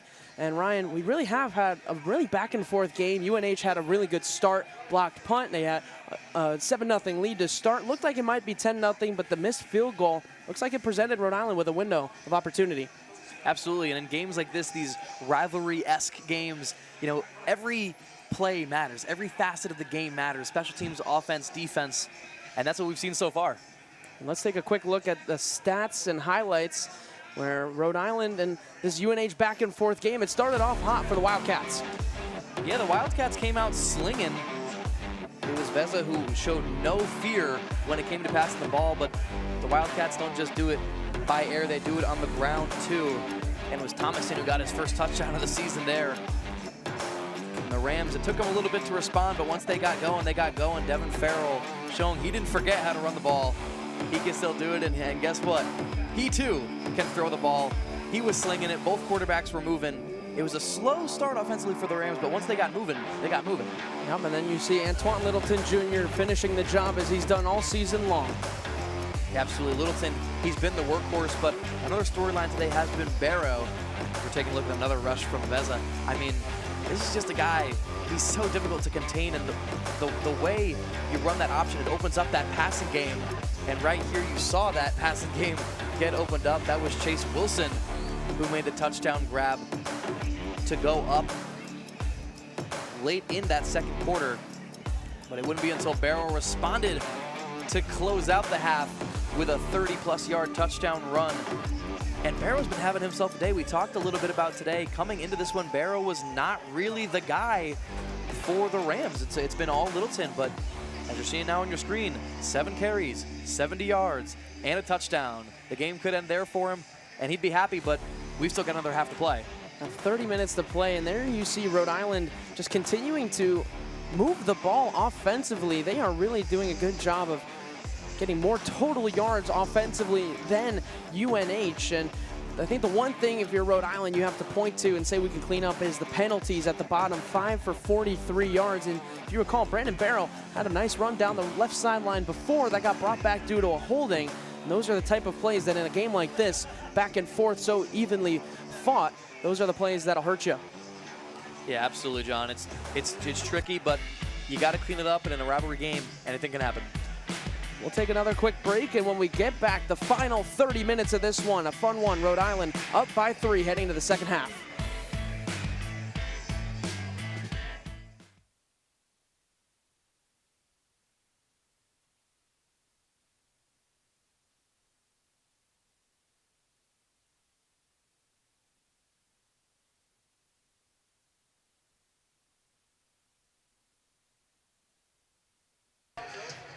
Are we opening the half with Peter?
We have reached the start of the second half here from Meade Stadium, but before kickoff, we're going to send it down to a quick word from our sideline reporter, Peter Gigliotti. When asked about the offense in the second half, head coach Jim Fleming said he'd like to see more of the same. They got some momentum there near the end with a good 2-minute drill and a great half from Brendan Barrow. So looking to see much more of that from the offense, and a good update for URI. Wide receiver Marquise Buchanan will be returning to this matchup after getting caught up in a block earlier in the first quarter. Guys, back to you. Thank you, Peter, and what a good update for Rhode Island that Marquise Buchanan is able to continue to play in this game. Just having him out there does so much for their offense.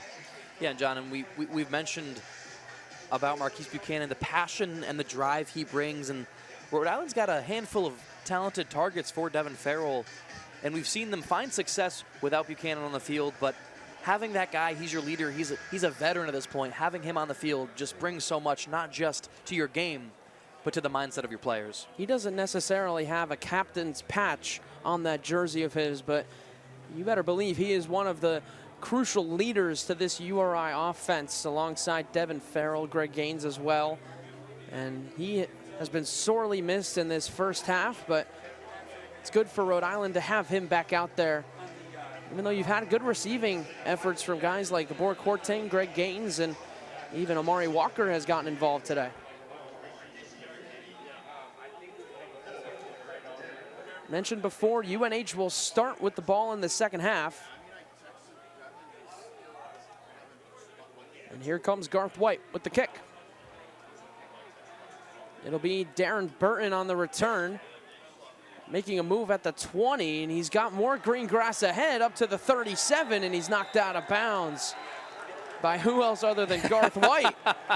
And Garth White had a little bit to say, and now we're going to get some chippiness here on the Rhode sideline. That's what happens when the kicker makes a play. This whole stadium gets fired up. Again, this isn't a totally on-record rivalry. Again, there's no trophy we're fighting for, but this is a hard-fought contest, and now you're seeing the emotions rising after. Look at Garth White put the shoulder down. Yeah, and we're going to see if the camera stayed on him long enough to see the reaction of him afterwards. He hit a little flex, got in his face. Oh, boy. You don't want to make mistakes here. You don't want to do anything too ridiculous. There's still a lot of football left. Keep everyone in this game as long as you can. But that return set the Wildcats up with some pretty good field position. Here's Denzel Gibson, who's tripped up for a gain of 3. And so still, despite the hard hit out of bounds by Garth White, really good field position to start at the 37 for the Wildcats. And even though, you know, you're down 3, but realistically, for New Hampshire, I mean, there's aren't much better places to be right now. You're on the road. You're, you know, a field goal here ties at a touchdown, gives you the lead against a ranked semi-rival opponent. So you're going to do with what you can. Right now, the difference in the game is the missed field goal by Nick Reed. So here's a keeper for Veza, and he's wrapped up by Andre DePina Gray. Nice tackling in the open field by the safety. And ADG, the ability he has to get downhill and make plays is integral to the Rhode Island defense. I mean, when your strong safety can fly in and make plays by the line of scrimmage, it's something you can rely on. Just like that, we have a third down here for Rhode Island. 3rd down and 5, looking to get off the field quickly.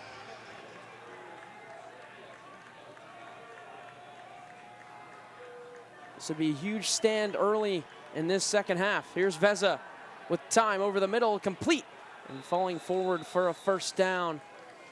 It's Fillion. Yeah, and Veza was just all poised right there in that pocket as he made the play there to Fillion. He knew exactly where his receiver was going to be. He knew exactly where that ball was going to go, and it moves the chains. It looked like it was just a little sit round in the hole in the zone defense, and did exactly what they needed to do, which is move the chains. So fresh set of downs now for the Wildcats.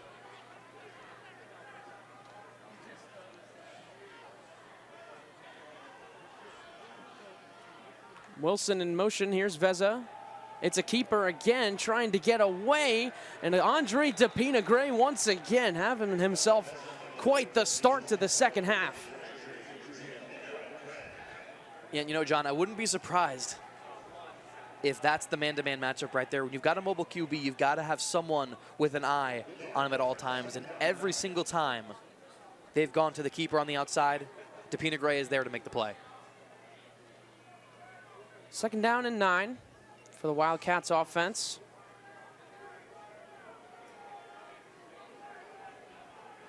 Seeing a lot of running action. We'll see if Veza can get the arm going again. Does have a deep touchdown pass to Chase Wilson. Here's Veza looking deep again for McKinney, and a one-handed snag. Going once again at Ayinde Johnson down the right sideline. Casey McKinney, his 2nd deep ball of the day. Yeah, that's the 3rd time that a play like this has been led up over Ayinde Johnson.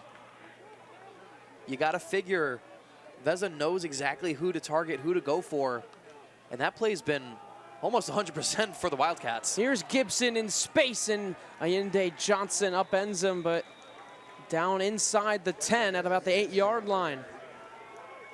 This has been a very nice opening drive to this second half for the Wildcats. We'll see if they can finish it off.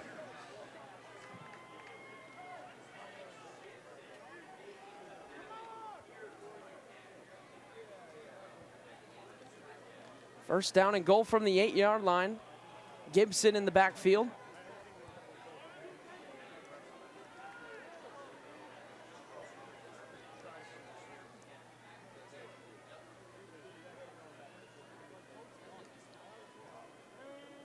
This is a handoff again. It's Gibson knifing his way through.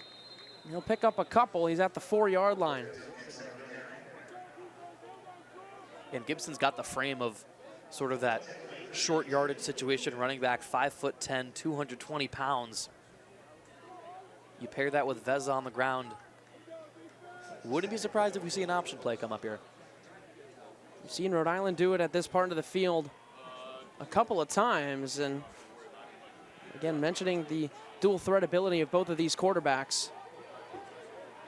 This will be a great start for UNH here in this second half, looking to retake the lead, trailing by 3. It's a QB power, knifing his way, and he's upended. A.J. Pena. First time we've called his name today. And so instead of the option, they opt for the QB power. And that's a risky play call when you consider who's on the opposite side of that ball. Guys like A.J. Pena, guys like Case Mankins. Not people that I particularly would want to lower my shoulder against under any circumstances. Rhode Island looking for a red zone stop. It's 3rd down and goal from the 2. You have to wonder if for UNH if this could be 4-down territory.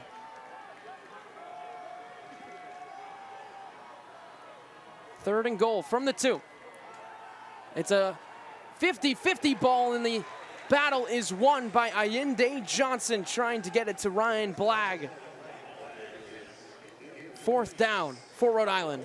And that's huge on the psyche of Johnson there. You get one back finally. It's been a brutal day in terms of 50-50 balls for him. And what we're seeing now, the offense is staying on the field. John, you questioned if it's 4-down territory, and I agree with this call from Coach Santos. I mean, you're on the road. It's a rivalry opponent. You got to do what you got to do. There's still time left. Look at the formation. Here it is, Veza into the end zone. It's caught for a touchdown. It's Peyton Strickland, the tight end.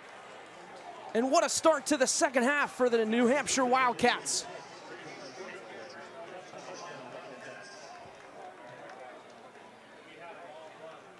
Yeah, and right there it is. I like the play call on 4th down. It's a little risky, but you know, it seemed like New Hampshire, they've already converted on 4th down today. They came into this one 58% on those conversions. This time you get it to go ahead, and now a chance to go up 4. The extra point up and good. 21-17.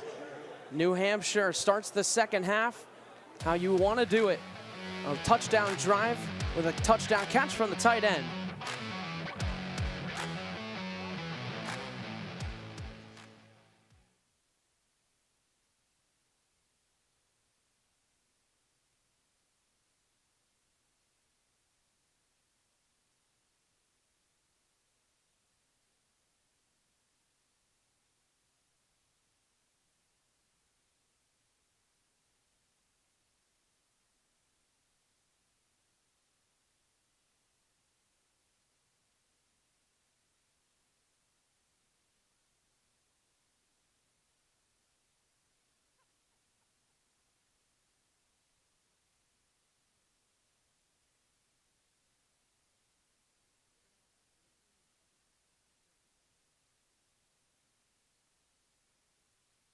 Sounds good.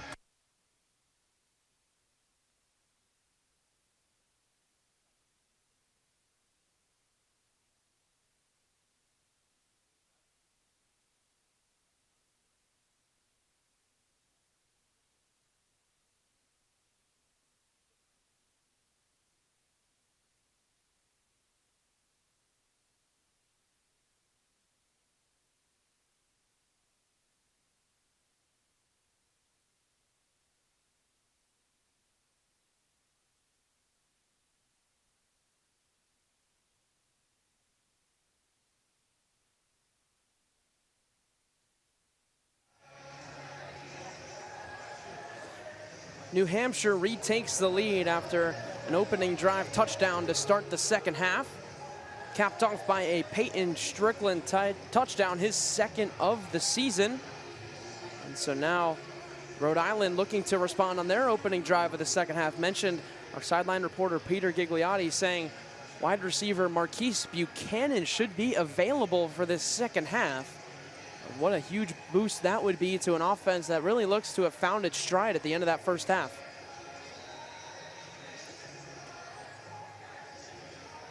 You can see Buchanan on the sideline. His helmet is on and he looks to be ready to get back out on the field.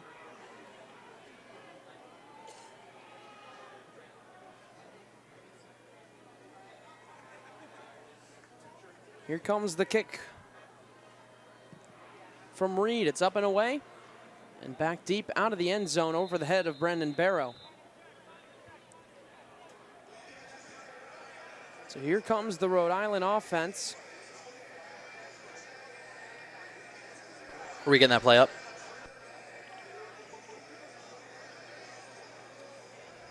Yeah, and just recalling that last touchdown on the drive for the Wildcats. The way Veza moves forces so much open space in that defense, and he's able to move out of the pocket, find his guy, get it to go, and get the go-ahead touchdown. And there you saw there on your screen, Marquise Buchanan checked in for the Rams. It's a play action for Farrell, looking deep for gains, and it's intercepted. It's Kelby Hampton, his second interception of the year. And my, oh my. New Hampshire's defense with a huge turn of events. And on the first play of the drive for Rhode Island, it's a turnover. You know, and that's something we've seen the Rams do these last couple of weeks. Farrell makes mistakes, but credit here, the read on that play from Kelby Hampton, the 6'1", 185-pound freshman, makes the break on the ball, keeps both feet in bounds, and gives the Wildcats possession. They have a chance to make things ugly. It's the second time Rhode Island's defense has been put out well into their own territory. First time was on a blocked punt. Now here it's Thomason who gets wrapped up by Inde Johnson. It's a nice tackling that time. For Devin Farrell, that is his 6th interception of the year, or excuse me, his 5th. There were a couple last week against Brown that really costed Rhode Island, and right now you just kind of feel like New Hampshire's winning in the margins, special teams, and capitalizing on mental errors by the Rams. Second down and 6. It's another give to Thomason, waiting for a hole, and it won't find one. Some nice tackling that time by Layson Hibbert. It'll be third down and 6 yards to go. And you know, we've talked already about how the Wildcats have had a tricky schedule. They've really had their mettle tested, their FBS opponent being Ball State, but that matchup they had against Dartmouth, I mean, the Ivy League is on the rise right now. A lot of those teams doing really good things. So no surprise to see the Wildcats in this game and in the driver's seat. Third down and 6 from the 29-yard line. Rhode Island's defense looking for a stop after being given not so great field position. It's a handoff to Thomason, and he's not going anywhere. Patrick Conserve got there along with Moses Muse, and it'll be fourth down.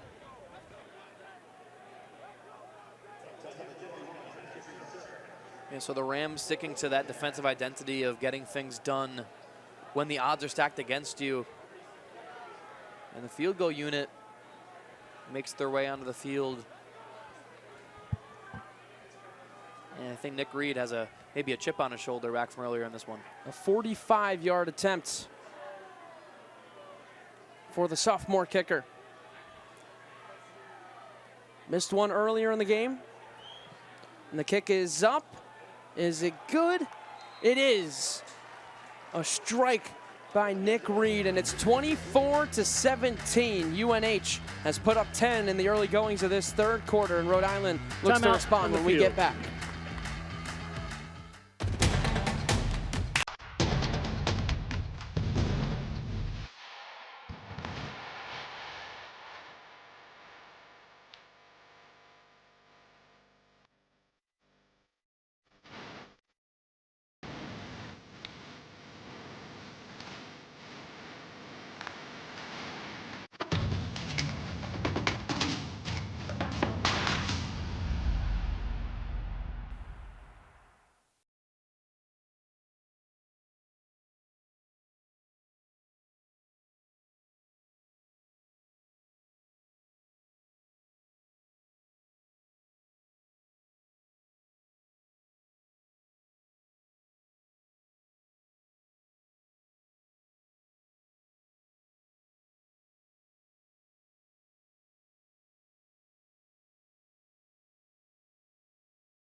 There's been a tradition amongst pioneers, laborers, immigrants, neighbors.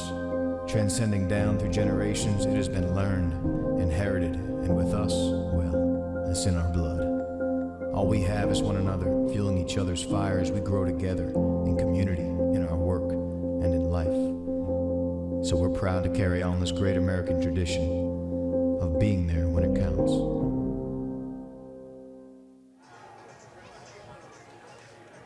The Wildcats have come into this second half with a chip on their shoulder, an opening drive touchdown followed by an interception that led to a field goal, gives them a 7-point lead after coming into this third quarter trailing by 3. What a turn of events for the Rams, who got the ball back looking to retake the lead. And the first play of the drive, an interception by Kelby Hampton. Kick is away. Barrow calls a fair catch. It'll be a touchback. So, Ryan, what do you want to see from Rhode Island's offense? Now they're in a 7-point hole with just under 10 minutes played here in this third. Well, you know, John, I'm not sure what the science says about this little thing called the hot hand, but if I'm Rhode Island, I'm feeding the hot hand, and that's Brendan Barrow. He has been all over it this game, and I think the reason the score is the way it is the Rams looked to try and air things out, got a little too gutsy on the play call, and they ended up turning the ball over. But I'd like to see some ground and pound. And here it is, Antoine Littleton Jr. spins up for a gain of 2.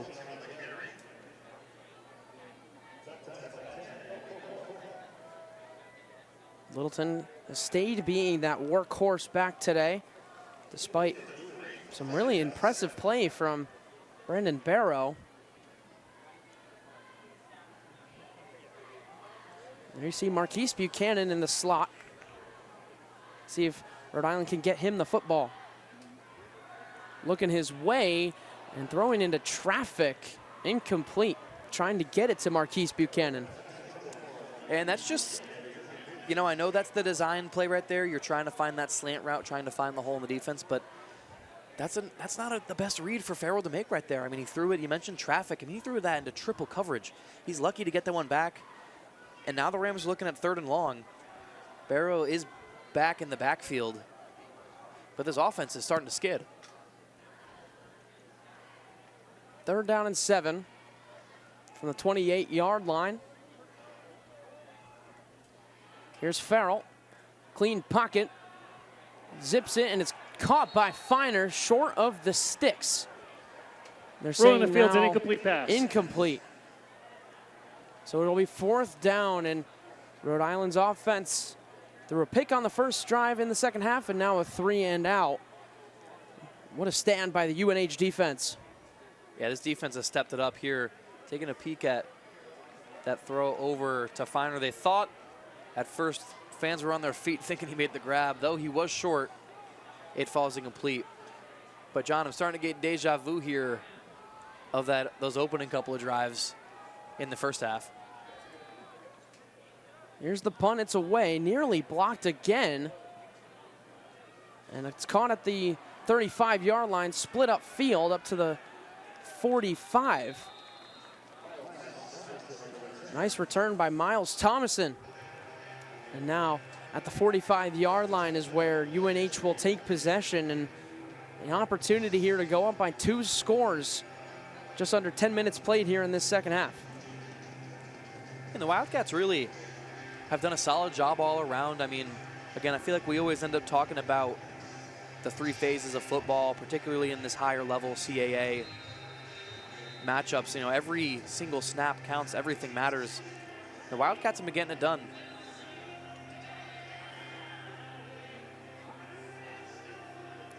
We'll see if this Rhode Island defense has a stop in them.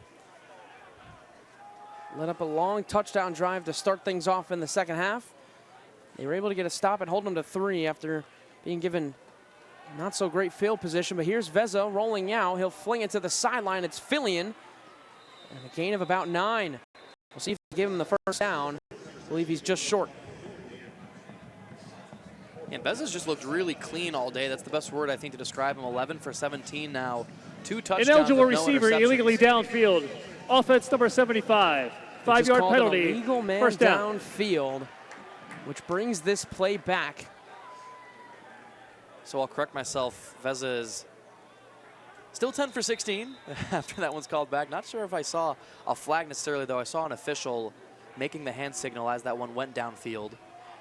So that'll make it 1st and 15. But I still stand on Veza's rather clean day. 2 touchdowns, no interceptions, only 126 yards. They've been having the success on the ground, so he's doing what you asked for. So 1st and 15 now from the 40. Here's Gibson, who's tripped up. Excuse me, it's a keeper to Veza, who falls forward for 5. So it's 2nd and 10 now.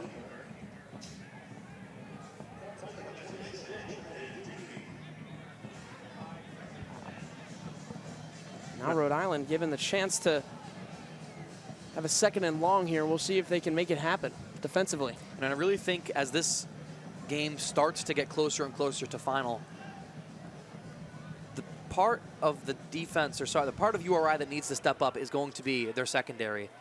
They're going to have to start closing in and forcing more plays to be made in the box. Veza drops back over the middle, and it's caught. Wilson gets the first down and more. And they're saying it's a fumble. The ball came out. Rhode Island thinks they have it.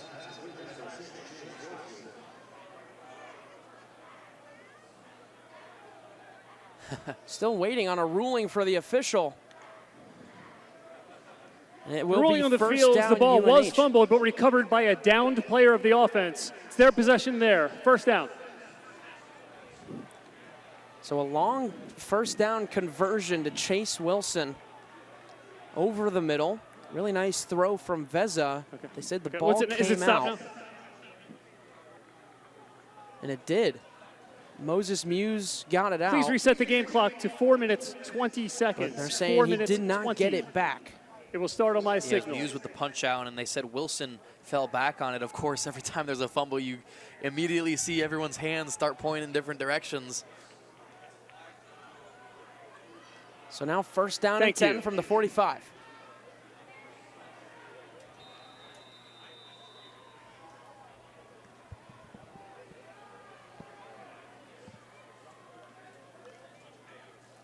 Here's a handoff. It's Gibson. He trips up.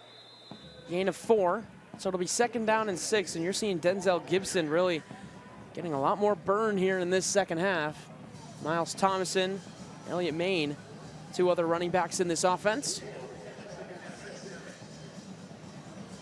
Yeah, Gibson's averaging just over 6 yards a carry. So they're going to give it to him when they please. It's been working.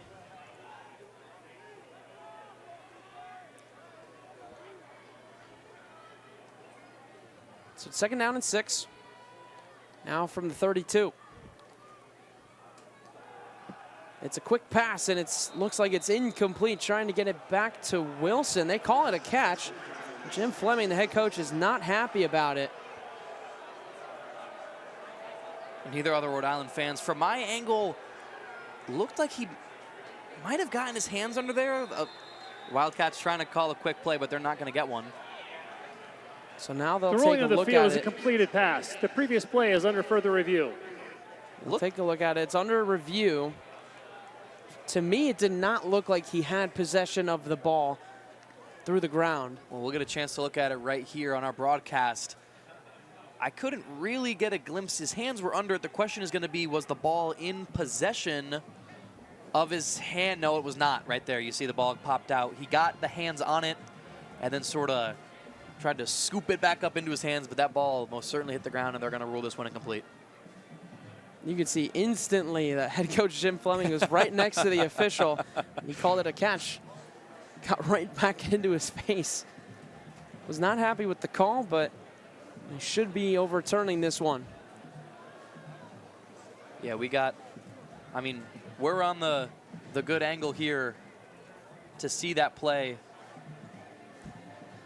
But Jim Fleming was right there in front of the ball it was made. You can see him discussing there with the officials right after. And like we said, this one is most certainly going to be overturned from its original ruling.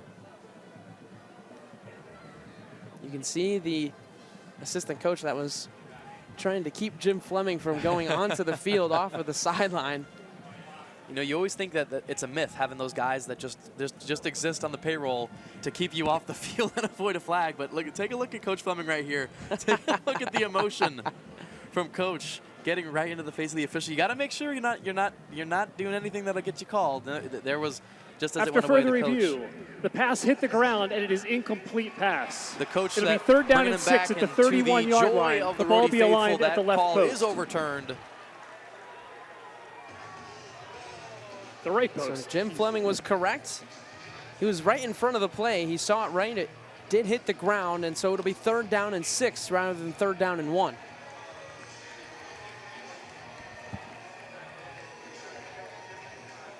And to say this is a huge third down for this Wildcat offense and Rhode defense would be an understatement.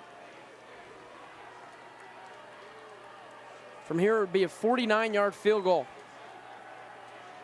Here's a dump off to Thomason. All kinds of grass ahead. He breaks forward down to the 16-yard line. Was left unguarded. And that will move the chains and get into the red zone for the Wildcats. And Thomason just slipped into a completely empty zone. This is just a lapse in the coverage there. You saw Rohan Davey actually bumped into another Rhode Island defender, leaving Thomason clear as day wide open. I mean, he could have walked his way for a first down. He's able to move them up and into the red zone. Now at the 15-yard line are the Wildcats. And here's a handoff to Gibson, who gets about 3 yards.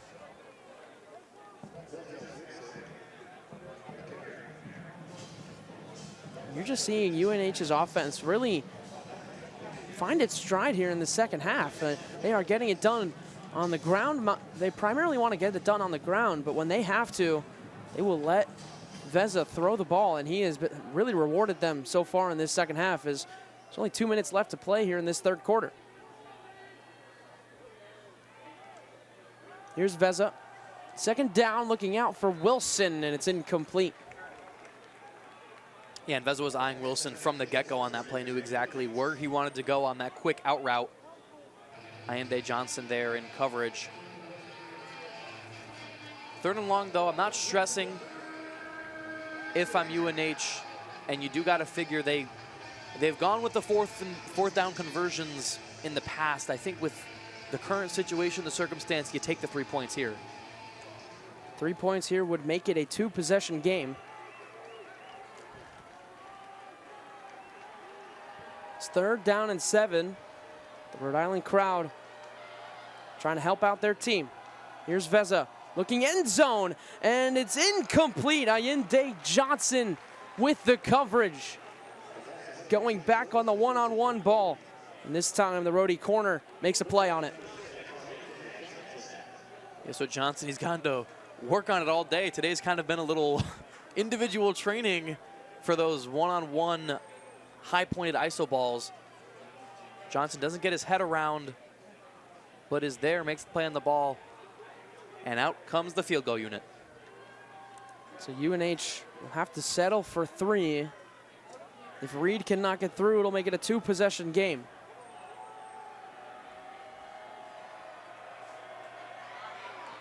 Kick is up, and it's a line drive right down the middle. 27-17.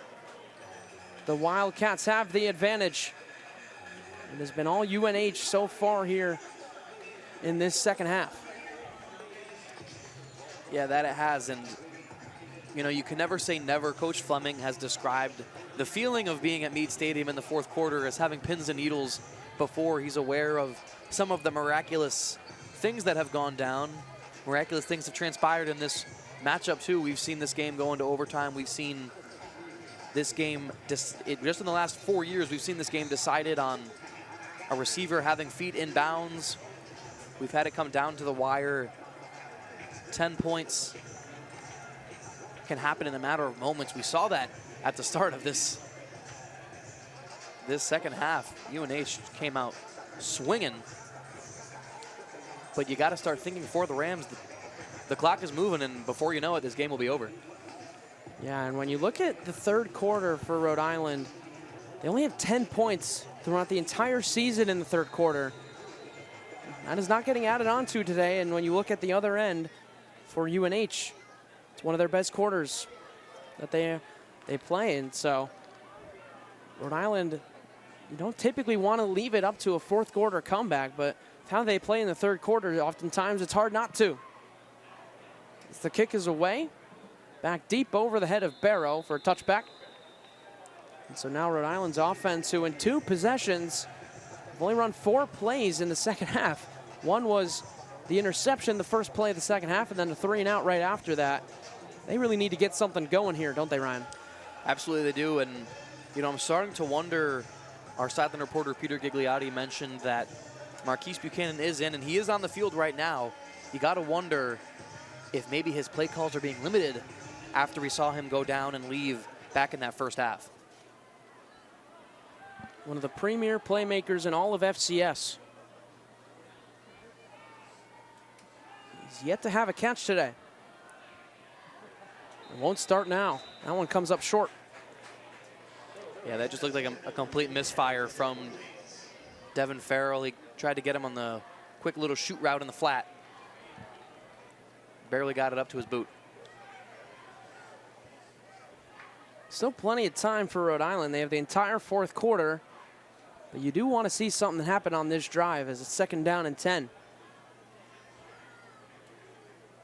It's a handoff, Littleton. He'll get only a couple, and you've really seen that from Littleton. He hasn't had much burst in his runs, only 3.5 yards a carry, compared to 10 for Brandon Barrow. And we talked about Rhode Island trying to get on the scoreboard. I think the biggest worry right now is getting a first down. You do not want to have your first 3 drives end in disaster. 3rd and 8. Here's Farrell. Scanning, running. He's going to pick up the first down and more up across the 45. Now at the 46. Devin Farrell continuing to put his legs to good use. He's able to get a first down and a lot more. And it's a big run from Devin Farrell, no doubt, but I'm going to give some flowers here to Connor Feiner. You'll see him on your screen in just a second. Farrell escapes the pocket to the left, and Connor Feiner does a great job not drawing a penalty there on the block. We saw something similar earlier happen with Amari Walker forcing a big run to come back, but that time Feiner makes the block, makes the play, and allows Farrell to get a first down. Get the ball to Brandon Barrow. He's able to knife forward for a pickup of 6. It's his first touch of the second half and makes it 2nd and about 5.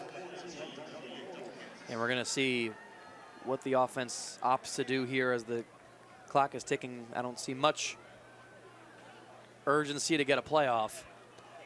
Does not look like they have urgency. They still are at the line. Gaines is in motion. They get the snap off. It's to Feiner up across the 45. Did he get enough for the first down? It looks like he did, and that will end the 3rd quarter. All New Hampshire, they are up by 10 as we head to the final 15 minutes. Does Rhode Island have a comeback in their bones?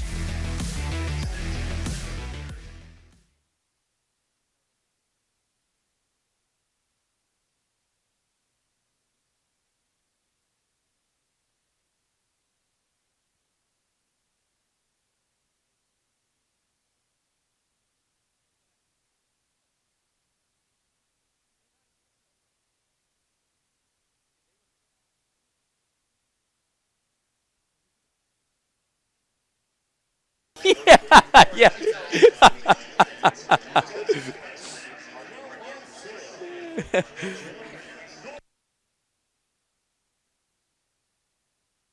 Yeah, I figure, like, I would have thought with the weather they'd all be dead or, like, sleeping by now, but, like, it's warm and they're scavenging for whatever. Like, they love this press box.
The 4th quarter has been magical for the Rams on many different occasions. Do they have another one here in store?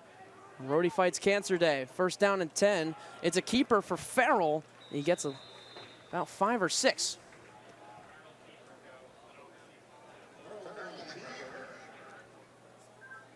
So, yeah, we saw there in that 3rd quarter, Rhode showing life, but wasn't the quarter that they had hoped for. And as things generally do here at Meade Stadium, it's going to come down to the 4th. And, John, I feel like, here's a cliche, but it could be anyone's game. You've got 2 fired-up teams we saw over the break. Both teams were dancing. Both teams are excited. Here's Farrell. He's given a ton of time, but he runs out. And the ball is out. And they say Rhode Island recovered. I'm shocked to see the way the official's hand is pointing, because upon contact there, it really looked like Farrell dropped that and it fell right into the hands of a white jersey. Looked like it was Darren Burton who came in on the sack, number 4. Yeah, he got all of it there on Farrell. And the ball came out. And Rhode Island has it. It's 3rd down and 12. They're an empty. And they'll call a timeout. UNH will. Timeout. Their first timeout of the second half. 30 seconds in length. And that is a tough blow for URI as we'll step aside and come back for a very crucial 3rd down and 12 for the Rams. This timeout is being extended to a full media time.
Back here at Meade Stadium where we have a crucial 3rd down and 12 following his sack by Darren Burton.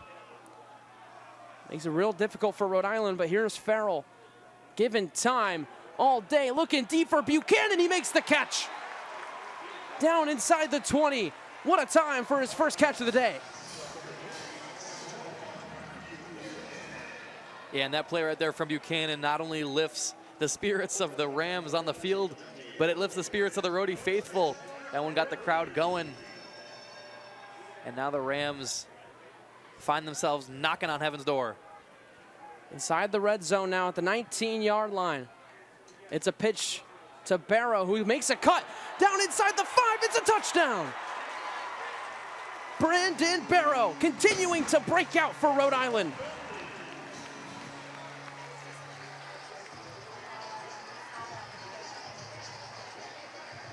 Well, so far, the trajectory of this one, if the Rams are able to complete this comeback, I know where this game ball is going. Brandon Barrow, his 2nd touchdown of the day. He's still averaging over 10 yards a rush through 9 carries. I mean, this is some ridiculous stuff. That is exactly how Rhode Island wants to start this 4th quarter. Following the extra point, now it's a 3-point game. Now, this is also where Rhode Island's defense has made some money, as there you see the chain, the touchdown chain for Brandon Barrow. And for Barrow, it looked like it was just a toss to the weak side. He cuts himself, finds a gap, finds a hole, and all he had to do was run forward. He's got that sort of speed. He evades one tackle. Barrow's a quick guy, and he's dangerous with those cutting abilities. Continuing to slice and dice his way through this defense. There you look at the stats, and what a day. Brandon Barrow, just under 100 yards total and 2 touchdowns. Who would have thought that was on the bingo card for today's matchup? Seen a lot of Antoine Littleton Jr., but other than that, you haven't seen a ton of other running backs step up to the plate for Rhode Island. And now going forward, it looks like you have a formidable running back duo with the power of Littleton combined with the speed and acceleration of Barrow, who is just so electric to watch today. Yeah, coming into this game, it was always Winovich who was RB2 on our depth charts, and that's how it was on the field too. Brandon Barrow making use of his opportunities. So Rhode Island gets exactly what the doctor ordered. They get a touchdown Make it a one-possession game, and now they'll hand it back to their defense to keep it a 3-point deficit. This one well into the end zone. It'll be a touchback.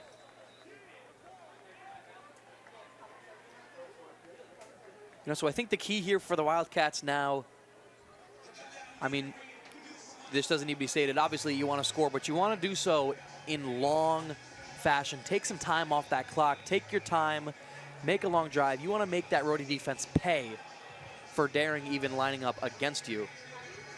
And we'll see what they do end up going with. Veza has been, again, solid on the outing so far. 12 for 21, 150 yards, 2 touchdowns. Hasn't thrown an interception. A clean game from a quarterback perspective.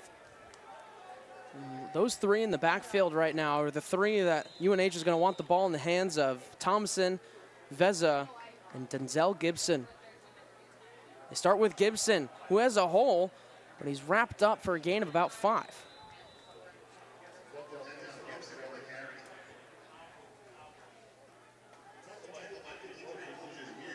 And that's Moses Muse on the stop. The team's leading tackler coming into this ball game, one of the more efficient ones in the conference, who's really broken out this year. He's already earned himself a CAA Defensive Player of the Week, and he's sure on track to earn some more conference honors later on. Same formation here for the Wildcats. And this time it's Veza, who has room to run. Rohan Davey chasing him down. He won't get there. It's a first down for New Hampshire.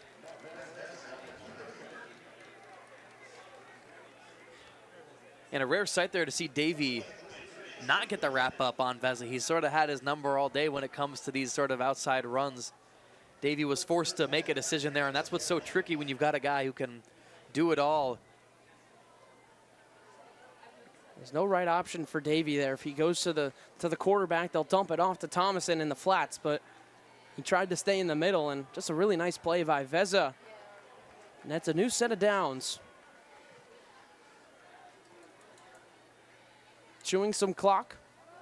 Veza going deep again. This time it's incomplete. Trying to get it back to McKinney, who's had a couple of nice catches along the sidelines. And I can't say I dislike the play call there, but I almost feel like the Rhode Island defense has sort of figured that play out. We saw it, they had a lot of success in the first half. But I think now at this point, if you're the Wildcats, I say keep it on the ground right now. Things are moving. That stops the clock for Rhode Island's favor. 2nd down and 10 from the 40-yard line. Here's a handoff to Gibson, looking for anything, and Davey gets home. And a swarm of Rams take him down. Gain of 1.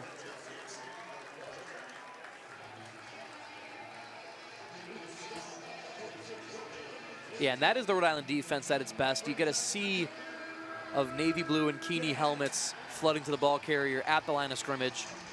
Now it's 3rd and long. The crowd is going. Things could change at any moment. A huge play for Rhode Island's defense. A 3rd down and 9. With the stadium coming alive. A stop would be huge for the Rams. With the Wildcats looking to milk more clock. Here's Veza on 3rd down. Stepping up in the pocket, spinning, but he won't get away. It's Patrick Conserve who gets home. And Rhode Island forces a 4th down and gets off the field. Yeah, and that wasn't just any stop. Conserve put a massive hit on Veza on this play. Veza, who is known to be dangerous, he's been doing it all day, puts a spin there. Conserve stays home, plants him into the ground. 4th and 9 now. And never say never, still 10 minutes left. The Rams trailing by 3. Angel Sanchez back deep.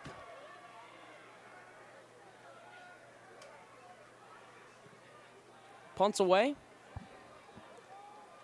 At the 15, he makes the catch. Slices right, keeps going right. A flag is down, but he's got all kinds of space. Up to the 50-yard line, he makes a move. He's still going. A great return from Angel Sanchez, but we'll see if it stands. Yeah, and this one's coming back. A flag is down at around the Rhode 15-yard line. That's a huge momentum shifter if this During one the doesn't return, stand. illegal block in the back. Return team number 31. 10-yard penalty, first down. Call it on Antonio Morgan with the illegal block in the back, and just a killer there for Rhode Island. So Correction, the enforcement will be half the distance right to the there goal. Morgan.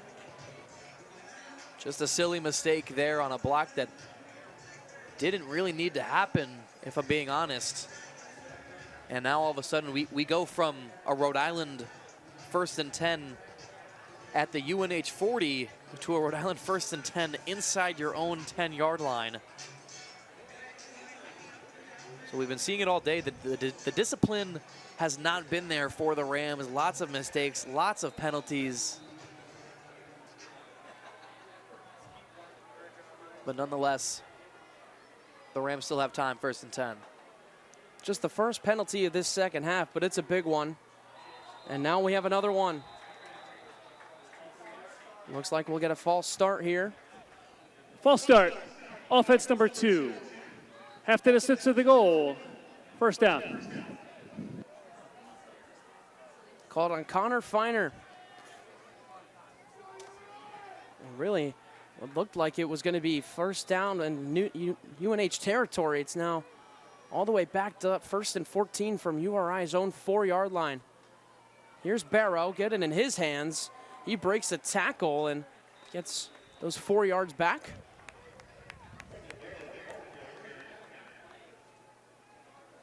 Second down and 9 coming for the Rams.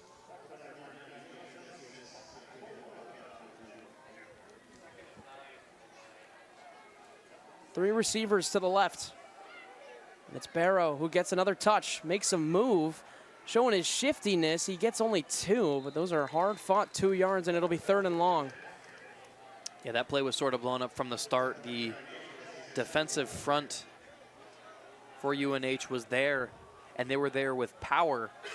Barrow had to do what he could just to gain a yard or 2. All of a sudden, it's 3rd and long. And in terms of field position, the Rams find themselves in what could be a game-icing spot. 3rd and 7. Trying to get it to Gaines. A lot of contact there. No flag. Coverage by Malik Diaby. So it'll be 4th down and 7.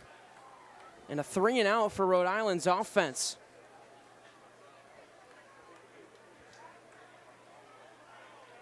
That's exactly what New Hampshire needed to stop the momentum of the Rams, following a nice return from Sanchez, brought back due to an illegal block in the back. A false start, and just never were able to get it going as the punt is away. Thomason backing up to his own 30, makes a move, and he's brought down at the 43-yard line. So a nice punt that time from James Allen, but another flag on the play.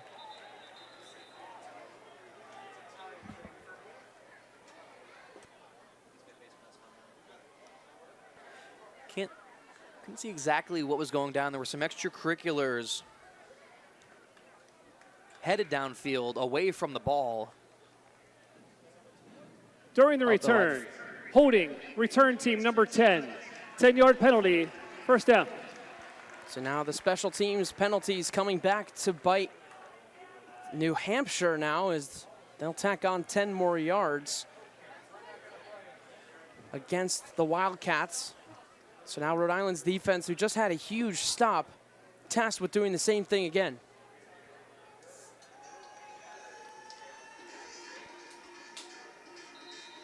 Yeah, and again, the Wildcats, your strategy here is just chew that clock.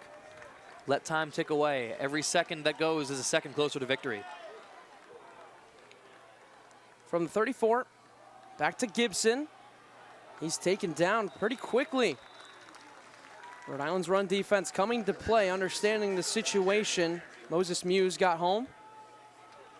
2nd down and 9 coming for the Wildcats. Yeah, Muse was the first one in there. And I think from Rhode Island, you're going to want to start sending those linebackers, loading up that box. You know they're going to keep it on the ground. But at the same time, you have to rely on that secondary to not make mistakes, which they've done a decent job in the second half. Matchup on the bottom of your screen. McKinney versus Ayinde Johnson. They've gone his way a couple of times. Putting him in motion.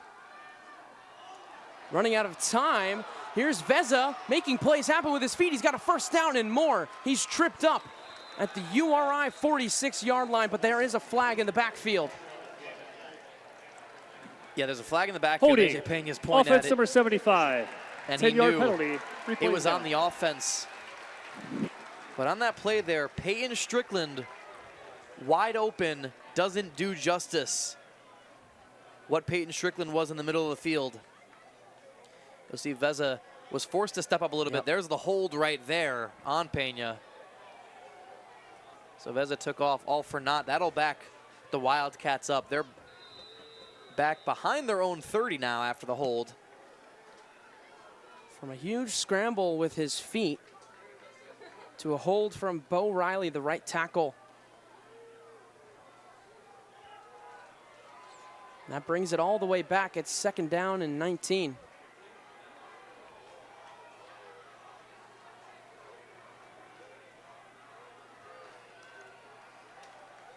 It's a quick pass, and it's dropped by Gibson. Rhode Island's defense forcing a 3rd down at 19. And we'll see if they can get another crucial stop and also halts the clock at 7:08. And so far, this drive has been all Rhode Island. Davey was there to make the play. Gibson he got his hands on it, but that one was a little low, a little underfired from Veza. 3rd and 19. The Wildcats might want to just consider keeping the ball on the ground, seeing if you can make something happen with some space. Rhode Island's defense backed up. Obviously, a lot of room to play with. It's 3rd and 19. They will just give it off to Thomason, excuse me. And he's wrapped up well short of the line to gain. And so Rhode Island's defense gets the stop they needed. They've done their job here in this 4th quarter. Timeout for a helmet off on the defense, number 26. We'll see if the offense can come through for Rhode Island.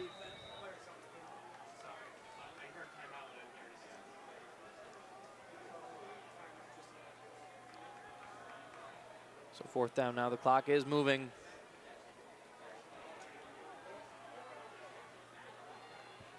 See if Rhode Island's special teams can come through similar to how UNH's did early in this game. Punts away. It's short, taken by Sanchez at the 32. And he makes a move up the field. He's breaking tackles, fighting all the way up to the 50-yard line. What a nice return that is for Angel Sanchez. And Rhode Island set up in much better field position this time around. And no laundry on the field either this time. Moved it all the way to UNH's 49, so starting this possession in enemy territory. 6:20 left to play here in this one. Again, we've seen a ton of miraculous comebacks here at Meade Stadium over the course of these last few years as Rhode Island's program has turned around. And boy, what a huge win this would be against one of the better teams in the CAA, who has a ton to fight for as they look to avoid dropping to 1-2 in conference play. First play, it's a handoff to Barrow. Cuts up field, fighting, and he gets 4. Haven't seen a ton of Antoine Littleton Jr. It's been mostly Brandon Barrow in this 4th quarter. Yeah, and I figured part of that just comes with the game he's having. I mentioned earlier the hot hand. You just got to keep feeding Barrow. I mean, he has been lights out in terms of the rushing attack. 2nd down and 7. Farrell, given time running out on the blind side, he finds Connor Feiner, who gets tackled. There's a flag in the backfield, and Feiner is down as well as Marquise Buchanan, it looks like. Holding. Offense number 79, 10-yard penalty, replay second down. So a hold on the Rams. Connor Feiner is down, and excuse me, it wasn't Buchanan, it was also Abora Kwarteng who's down.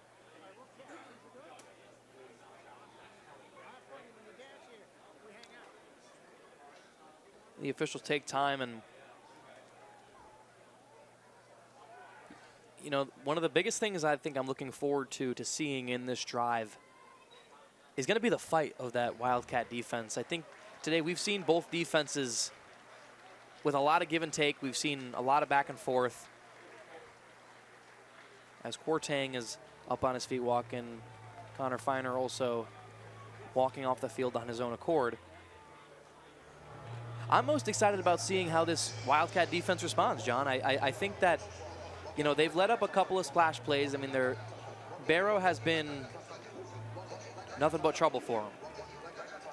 But I really think at the same time, they've been doing a good job at keeping pressure on Farrell. They're forcing Farrell to make good plays, which is something you want to do.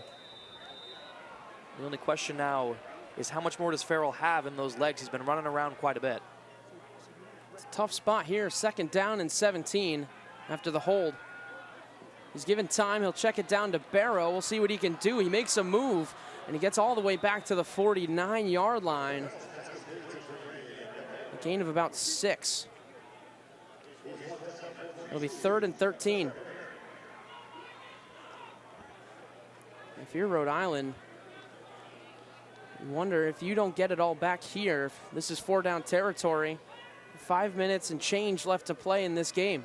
Yeah, and that question definitely comes up, and I really think it's about how you approach 3rd down. Do you go for a 4th and short, a 4th and manageable, or do you try and get it all in one play? 3rd down and 13 from the 48-yard line. Here's Farrell dropping back, has time, as all day over the middle of the field. He's got Buchanan. Did he get the first down? He did. Marquise Buchanan has 2 catches today, and they both move the chains. That's devastating for a defense. I mean, letting up any sort of 3rd down conversion never feels good, but a 3rd down conversion of that capacity, that's a kicker. A fresh set of downs here all the way up to the 38-yard line. It's back to Barrow, who's had a day, finds green grass, gets up to the 9 yards on that one.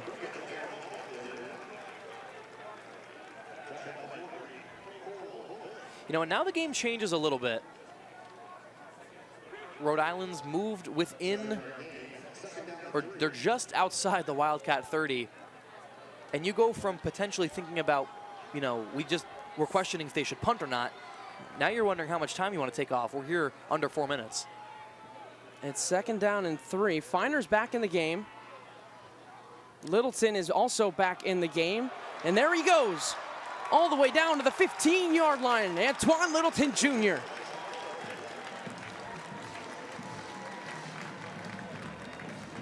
Rhode Island's offense finding their legs here in this 4th quarter. And a huge pickup there for Littleton Jr. And again, going back to that question, Rhode Island, if they score within these next couple of plays, you're leaving time on the clock for the Wildcats. Right back to Littleton, flag down, he's got room to go all the way, makes a move, and he's down at the 1. Multiple flags in multiple different spots. URI seems to think it's on, at least one of the flags is on UNH. We'll see if these offset. What a huge call in this game with how URI is moving the ball right now. Absolutely, and the Rams have been less than disciplined here. A lot of penalties and a lot of yardage. There are 2 fouls on the play, 1 by each team, which will offset. Holding, offense number 1. Personal foul, illegal block below the waist, number 4. Penalties offset, 1st down. So we'll do that play over again. There was a hold on Marquise Buchanan, as well as an illegal block low to the body by Darren Burton. So it'll stay 1st down and 10.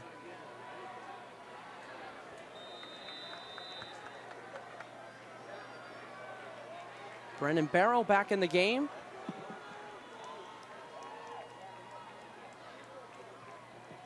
Here's Rhode Island's offense, right down to Barrow. He doesn't get much, just one. And they went for the little tailback punch up the gut. Got them blown up a little bit. The Rams have been finding more success, I think, with their zone running. Try and get a guy like Barrow to the outside. His quickness has been efficient. But again, 2:30, clock is ticking. Do the Rams want to score here? Second down and 10. It's a play action. Farrell makes a move, and he stays on his feet. Down inside the 5, he dives! Touchdown!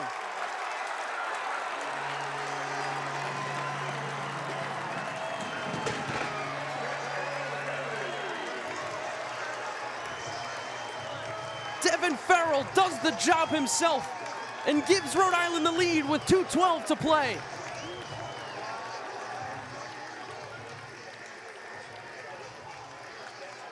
And Devin Farrell on a play that he was a couple of inches away from being wrapped up in the backfield, and we saw him pump a, looked to be a fake shovel pass almost. Had the heart skipping a beat. He makes it happen, gets in for 6. And now the PAT puts the Rams up 31-27, 2:12 to go, still the 2-minute timeout. We take another peek at this play from Devin Farrell. He is such an improviser, makes multiple men miss. Dives his way, Air Farrell, into the end zone. The improvisation we've seen from URI's quarterback today, and this one probably the biggest of his career as a Rhode Island Ram. Able to survive multiple tacklers and leap into the end zone. And now the extra point is huge because now New Hampshire needs a touchdown. A field goal won't do them any good with 2:12 to play. Absolutely not. And this is, again, alluding to what Coach Fleming describes the pins and needles. We're going to see the nerves come down here at Meade Stadium. It's going to be, if I had to guess, I'm no psychic, but this is going to be a long defensive drive for the Rams. It's going to be a long offensive drive for the Wildcats. This one's going to come down close. I think we're going to get a good one, John. A back and forth battle. In the third quarter, it looked like the Wildcats had taken control. But in this stadium in particular, you can never write off the Rams. 2 touchdowns in this fourth quarter gives them the lead. And the touchback will have Matt Vezza starting out on the 25-yard line. Yeah, so Vezza and his squad will come out. The Wildcats have 2 timeouts still left. They have an extra buffer thanks to the 2-minute. The only deal here is the Wildcats are gonna have to start being a little more aggressive. The conservative play calls have worked better for them, but you can't be conservative when you're trailing and need a touchdown. Like you said, John, a field goal, plain and simple, just won't do it. Seen a lot of Chase Wilson. He has 4 catches today, as well as McKinney, who with 3. Here's Vezza, right to Wilson. Spins out of a tackle, and he gets out of bounds for a gain of 9. Nice start to the drive. I guess they're going to say he stayed inbounds. That clock is still moving. And that will send us to the 2-minute timeout. This is the 2-minute timeout. What a fun game we have here on hand. Rhode Island's defense looking for the final stop.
see friends, see food, see view. The Coast Guard House Restaurant.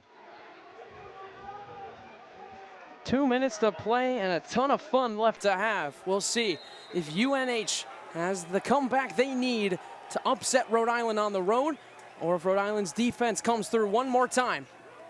It's a handoff to Thomason, and he's taken down. Looks like it was just short of the line to gain. Jordan Campbell, the one making the tackle, and it'll be 3rd down. Yeah, they're going to call him short by an inch, and this changes a lot. Oh, now they're saying it's a 1st down. They're moving the chains late. But here's the snap. It's away. Veza looking for Thomason. He's got him. Out of bounds at the 42-yard line. So that play was 1st down. The official took. There's even some miscommunication in the press box behind us. The official didn't wave the chain crew. So it actually is currently 2nd down. 2nd down and 3. Here's Veza dropping back. Quick out. And out of bounds, Peyton Strickland, who has a touchdown today. And again, getting into field goal range won't do New Hampshire any good. They have to get a touchdown down by 4. They have 2 timeouts left to play with in 98 seconds. Yeah, and they're going to keep attacking those outsides. You've only got 2 timeouts to play with. The 2-minute timeout is behind us. So if you want that clock to stop, you've got to get out of bounds.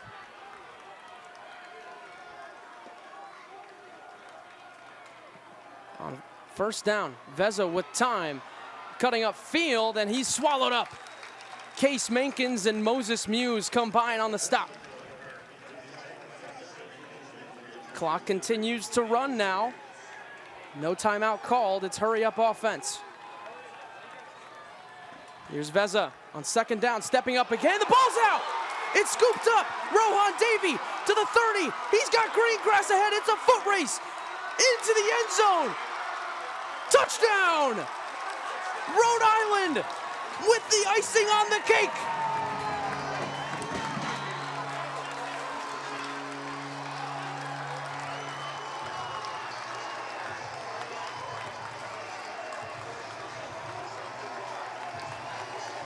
And that is the kind of play that'll get you immortalized at a school like this.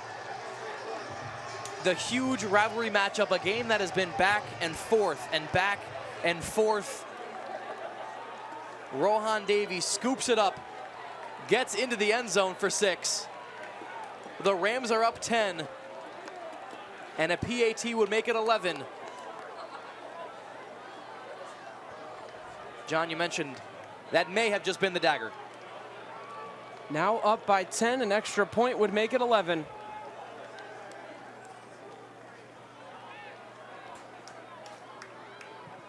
And it's good.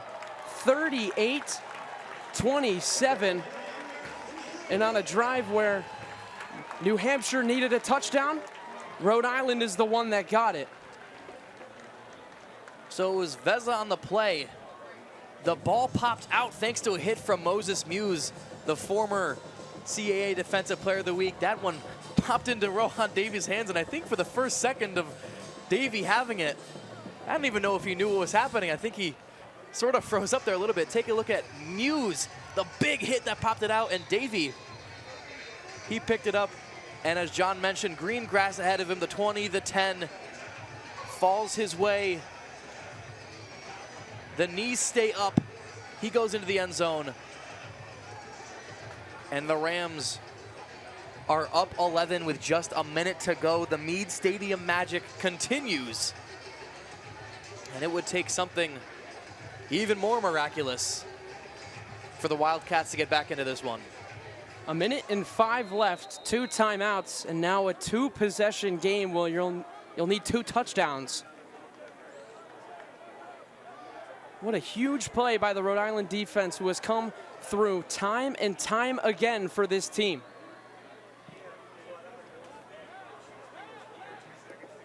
In the end zone, they have to take it back. It's Burton, makes a move, cutting people up. There's a flag down, and taken down at the 30-yard line by Ethan McCann Carter. We'll see what the flag is. Looks like it's going to be on the return team. It's going to be on the Wildcats. We'll see what that does for their field position.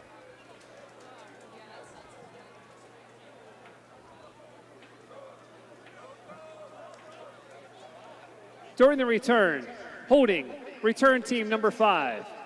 10-yard penalty, first down. So with under a minute to go now, just near impossible for New Hampshire. They'd have to go down and score quickly, get the onside, and do the same thing over again. What a huge play that was from Moses Muse and Rohan Davey. A 5'10", 205-pound linebacker showing the wheels in the open field. Here's Veza going deep, and it's incomplete. Intended to go to Chase Wilson. Inde Johnson in coverage.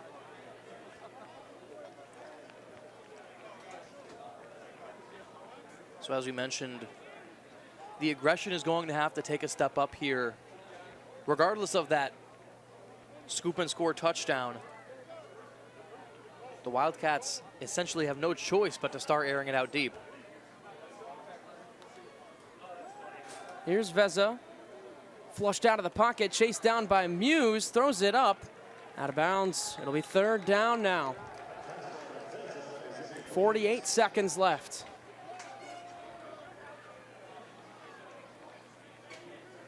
Rhode Island looking like they're on track to get back to their winning ways following a 2-game skid. Lost their FBS matchup against Western Michigan and lost a dogfight against the Brown Bears in the Governor's Cup at Centerville Bank Stadium.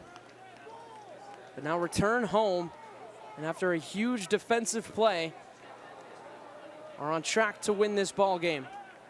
Third down, all day to throw for Veza. Chased out by Mankins, and he gets there. The throw is incomplete.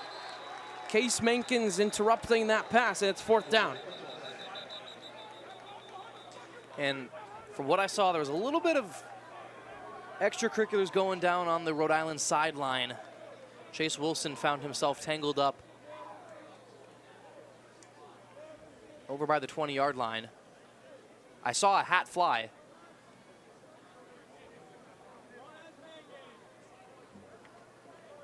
I also see some disgruntled expressions from Rhode Island coaches. See Inde Johnson talking with defensive coordinator Chris Laurenti. Personal foul, unnecessary roughness, blocking out of bounds. Defense number 6, 15-yard penalty, automatic first down. Inde Johnson has been targeted a lot in this game today. And him and Chase Wilson got tangled up, and he gets knocked with a personal foul.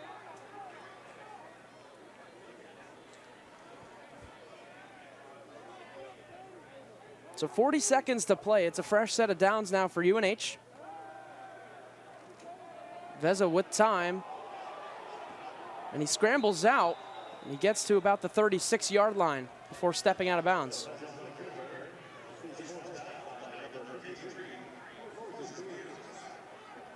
.34 seconds to play.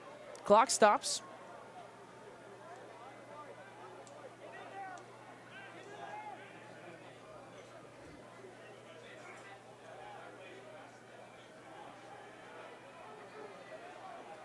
Second down and 4.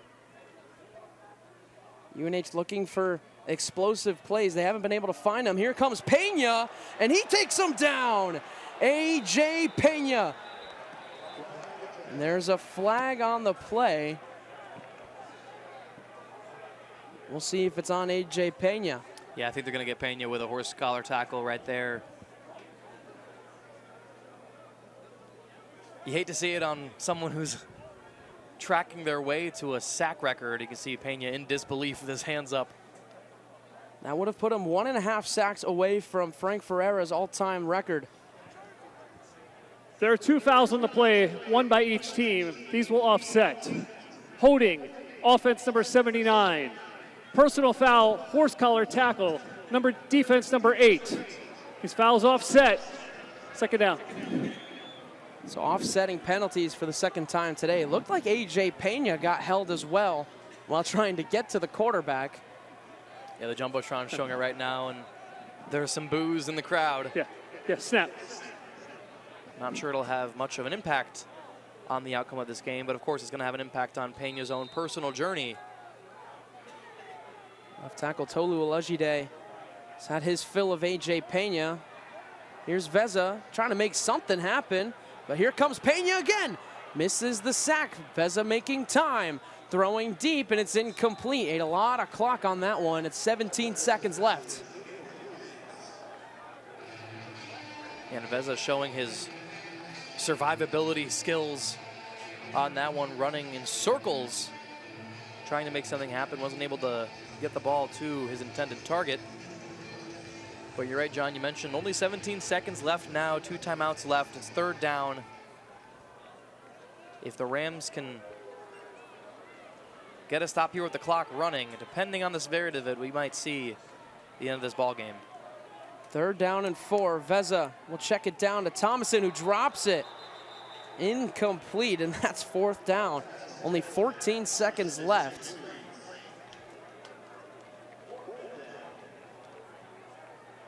You can see from the body language of New Hampshire, just a different energy after that big play for Rhode Island. That one looked to be the ceiling play. Yeah, there's sort of a vibe shift here. I mean, even at the start of this drive, although it's seemingly been out of reach, the Wildcats had that sort of poise and posture up to them. But nonetheless, fourth down now. 4th and 4. Here comes Rhode Island. Scrambling and getting a first down and out of bounds. Matt Veza with 8 seconds to play. At what point do we see the Hail Mary? Just not much else to play for here, running out of time. Yeah, you can see the Rhode Island coaching staff motioning out for a prevent call. Just get the secondary as far back as you can. You're expecting the Hail Mary.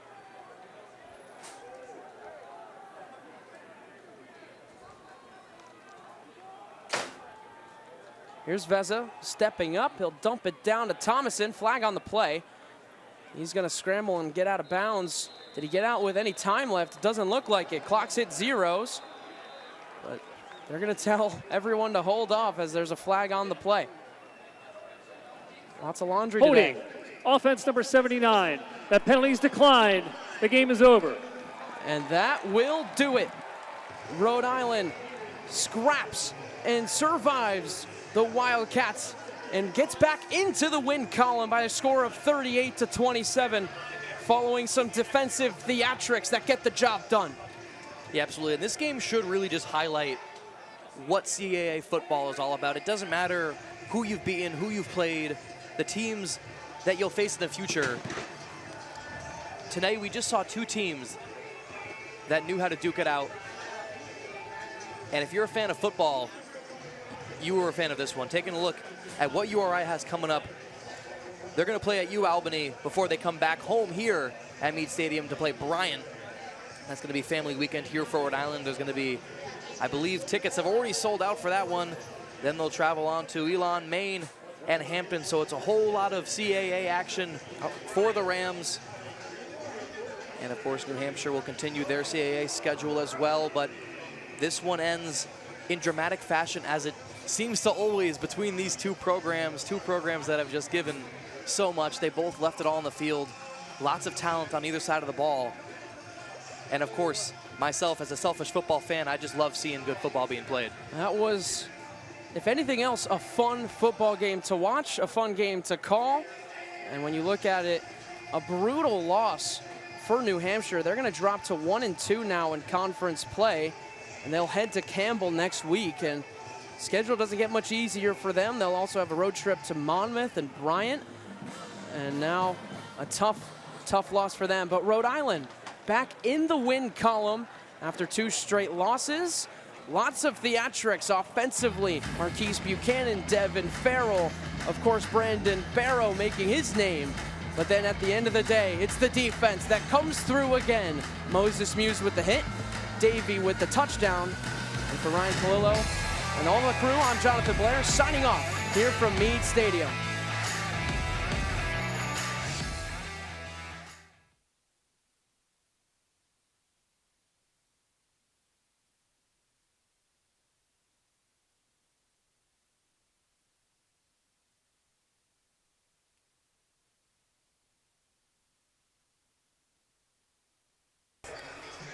Hey, thank you so much, Corey. We're back. Have a good one. Enjoy the weekend.